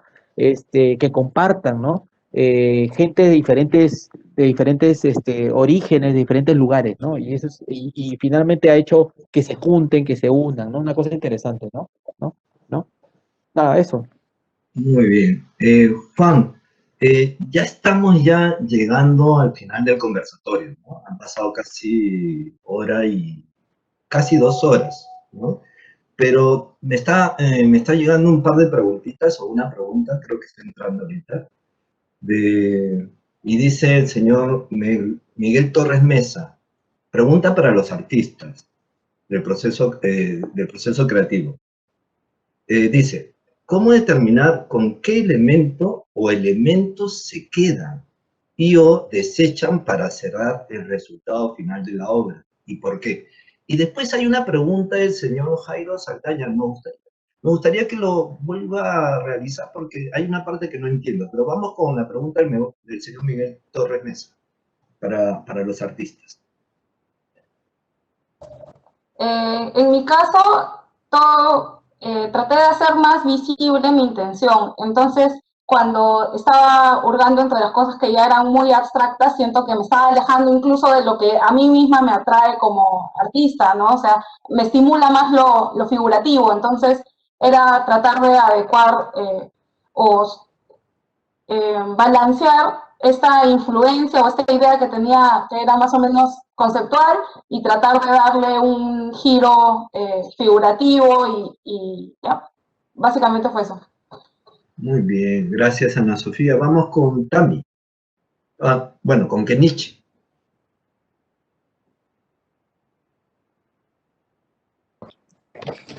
En mi caso, bueno, yo siento que hay como que dos formas, o sea, uno de repente con los materiales o con las cosas que ya me siento cómodo, ya he explorado y siento que puedo hacer algo bueno con eso, y otro es con como que de repente materiales que me interesan, nuevos, que, o sea, que me hagan ganas de explorar, ¿no? O sea, yo lo veo más por eso, como que si me parecería divertido explorar ese lado, como que hacerlo, ¿no? De repente por ahí también, para no repetir tampoco.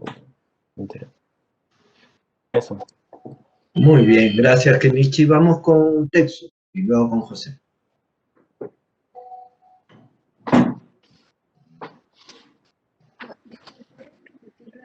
La pregunta que se me cortó un toque cuando...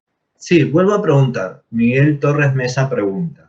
¿Cómo determinar con qué elemento o elementos se quedan y o desechan para cerrar el resultado final de la obra? Elementos. Bueno, creo que es con lo que se ve, no sé, estéticamente bien por un lado y que vaya con el concepto también, ¿no? Y también el deadline o la fecha de entrega es como te presiona para que reduzcas cosas y quites cosas, ¿no? Perfecto. Bien, vamos con José a ver qué nos cuenta y voy con la pregunta luego del señor Jairo Saldaña. Bueno, ¿con qué me quedé que desecho? Usualmente me baso en el acabado. Si es que me satisface, al menos como que estéticamente, visualmente me gusta, entonces lo dejo. También hay veces, por las mismas limitaciones técnicas o por habilidad, hay veces como que quiero hacer algo ya muy complicado, pero ya por cuestiones de tiempo no lo logro, entonces tengo que ir desechándolo o modificándolo para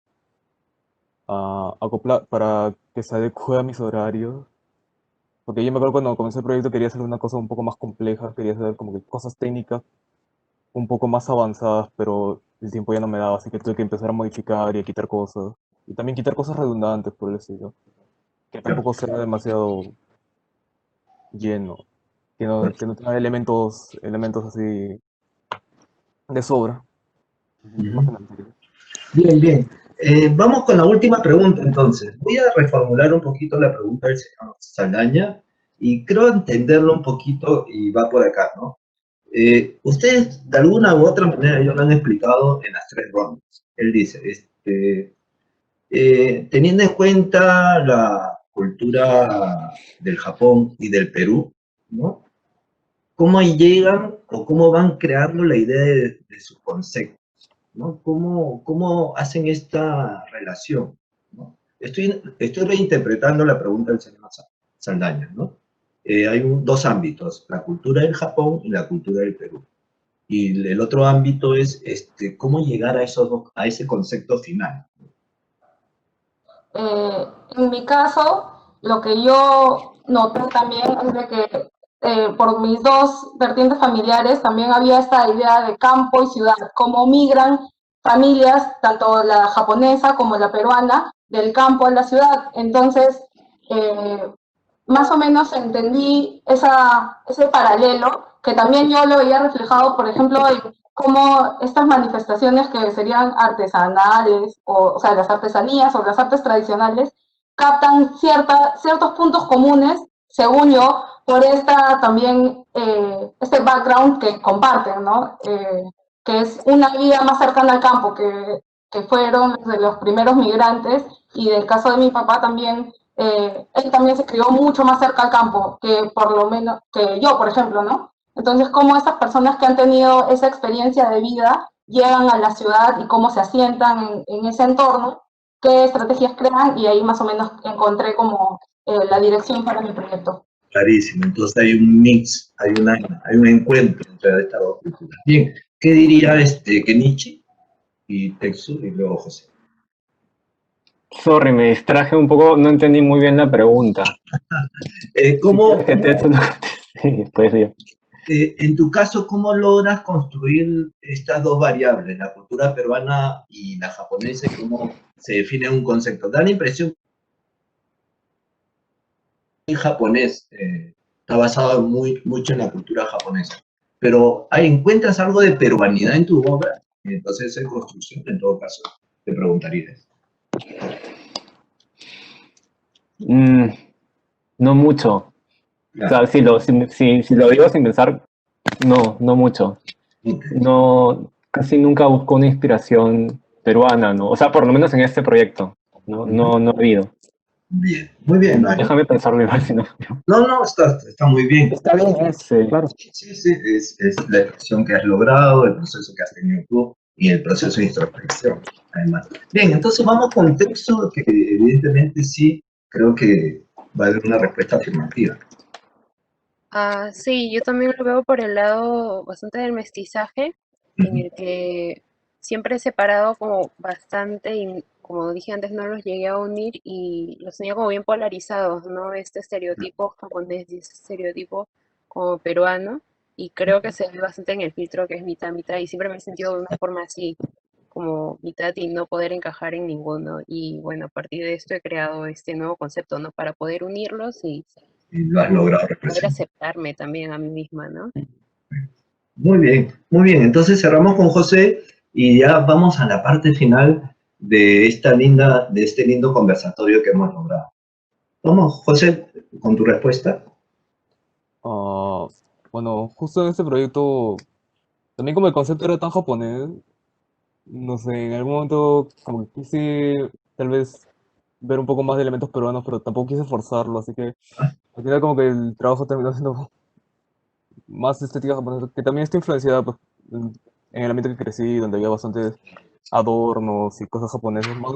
En ese sentido he ido modificando la estética tradicional, bueno, con procesos más modernos. Pero en cuanto a buscar inspiración, usualmente mucho buscar inspiración pues, en tradición, en el arte tradicional y ver cómo se puede adecuar al arte moderno. No solamente en el arte japonés, sino también en el arte peruano. Solamente que en este caso no tuve la oportunidad y no quise forzarlo. No sé. Muy bien.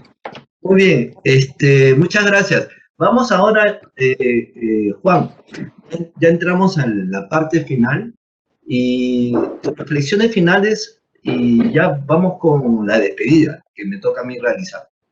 Vamos, Juan, ya estamos llevando a las Bueno, 2. yo creo que se ha indagado mucho, se ha reflexionado mucho. Yo creo que ha sido un conversatorio muy rico y más aún la oportunidad de poder compartir con las ideas de los chicos de una manera directa, ¿no? Que partiendo de ellos mismos.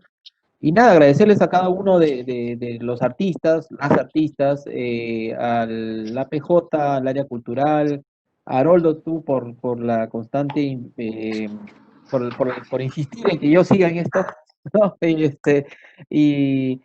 Y nada, y bueno, a Onigiri también y a todo el equipo que ha hecho posible que este cuarto salón sea una realidad finalmente después de tanto tiempo, viendo en qué momento lo lanzamos, ¿no? Etcétera, etcétera, ¿no? Y nada, agradecerles nuevamente y esperamos vernos un tiempo muy pronto, ¿no? Un corto tiempo, ¿no? Perfecto, muchas gracias, Juan, muchas gracias a los artistas que han participado el día de hoy en el segundo conversatorio. Yo como coordinador del programa Arte Joven Nikkei, quiero agradecer profundamente a la Asociación Peruano-Japonesa, al Departamento de Cultura, a la directora, la señorita Miyuki Kejo, mi amiga y nuestra amiga, a Sayuri, que está trabajando acá, está presente ahí escondida, pero nos está apoyando en la parte de logística, y a todos los involucrados, Onigiri, a Erika Kitsuta, a todos, a Gustavo Nakamatsu, que está produciendo en estos momentos el catálogo que sale muy pronto. Gracias a todos por haber logrado este gran sueño en pandemia, un proyecto que estuvo a punto de no realizarse y que gracias a las voluntades, a un conjunto infinito de voluntades, hemos logrado concluirlo. Los invitamos a seguir viendo la exposición. Recuerden entrar a la página web de APJ. La exposición va a estar hasta el día domingo, pero luego pasa a un repositorio seguramente y van a poder revisarlo. Antes de despedirnos, invito a todos los artistas a saludar de manera agradecida. Muchas gracias. Nos vemos. Saluden 4 segundos, 5 segundos, por favor. Listo, van a hacer la foto final. Muchas gracias. Muchas gracias. Gracias a todos por vernos. Gracias a PJ. El próximo año nos vemos en el quinto salón. Gracias.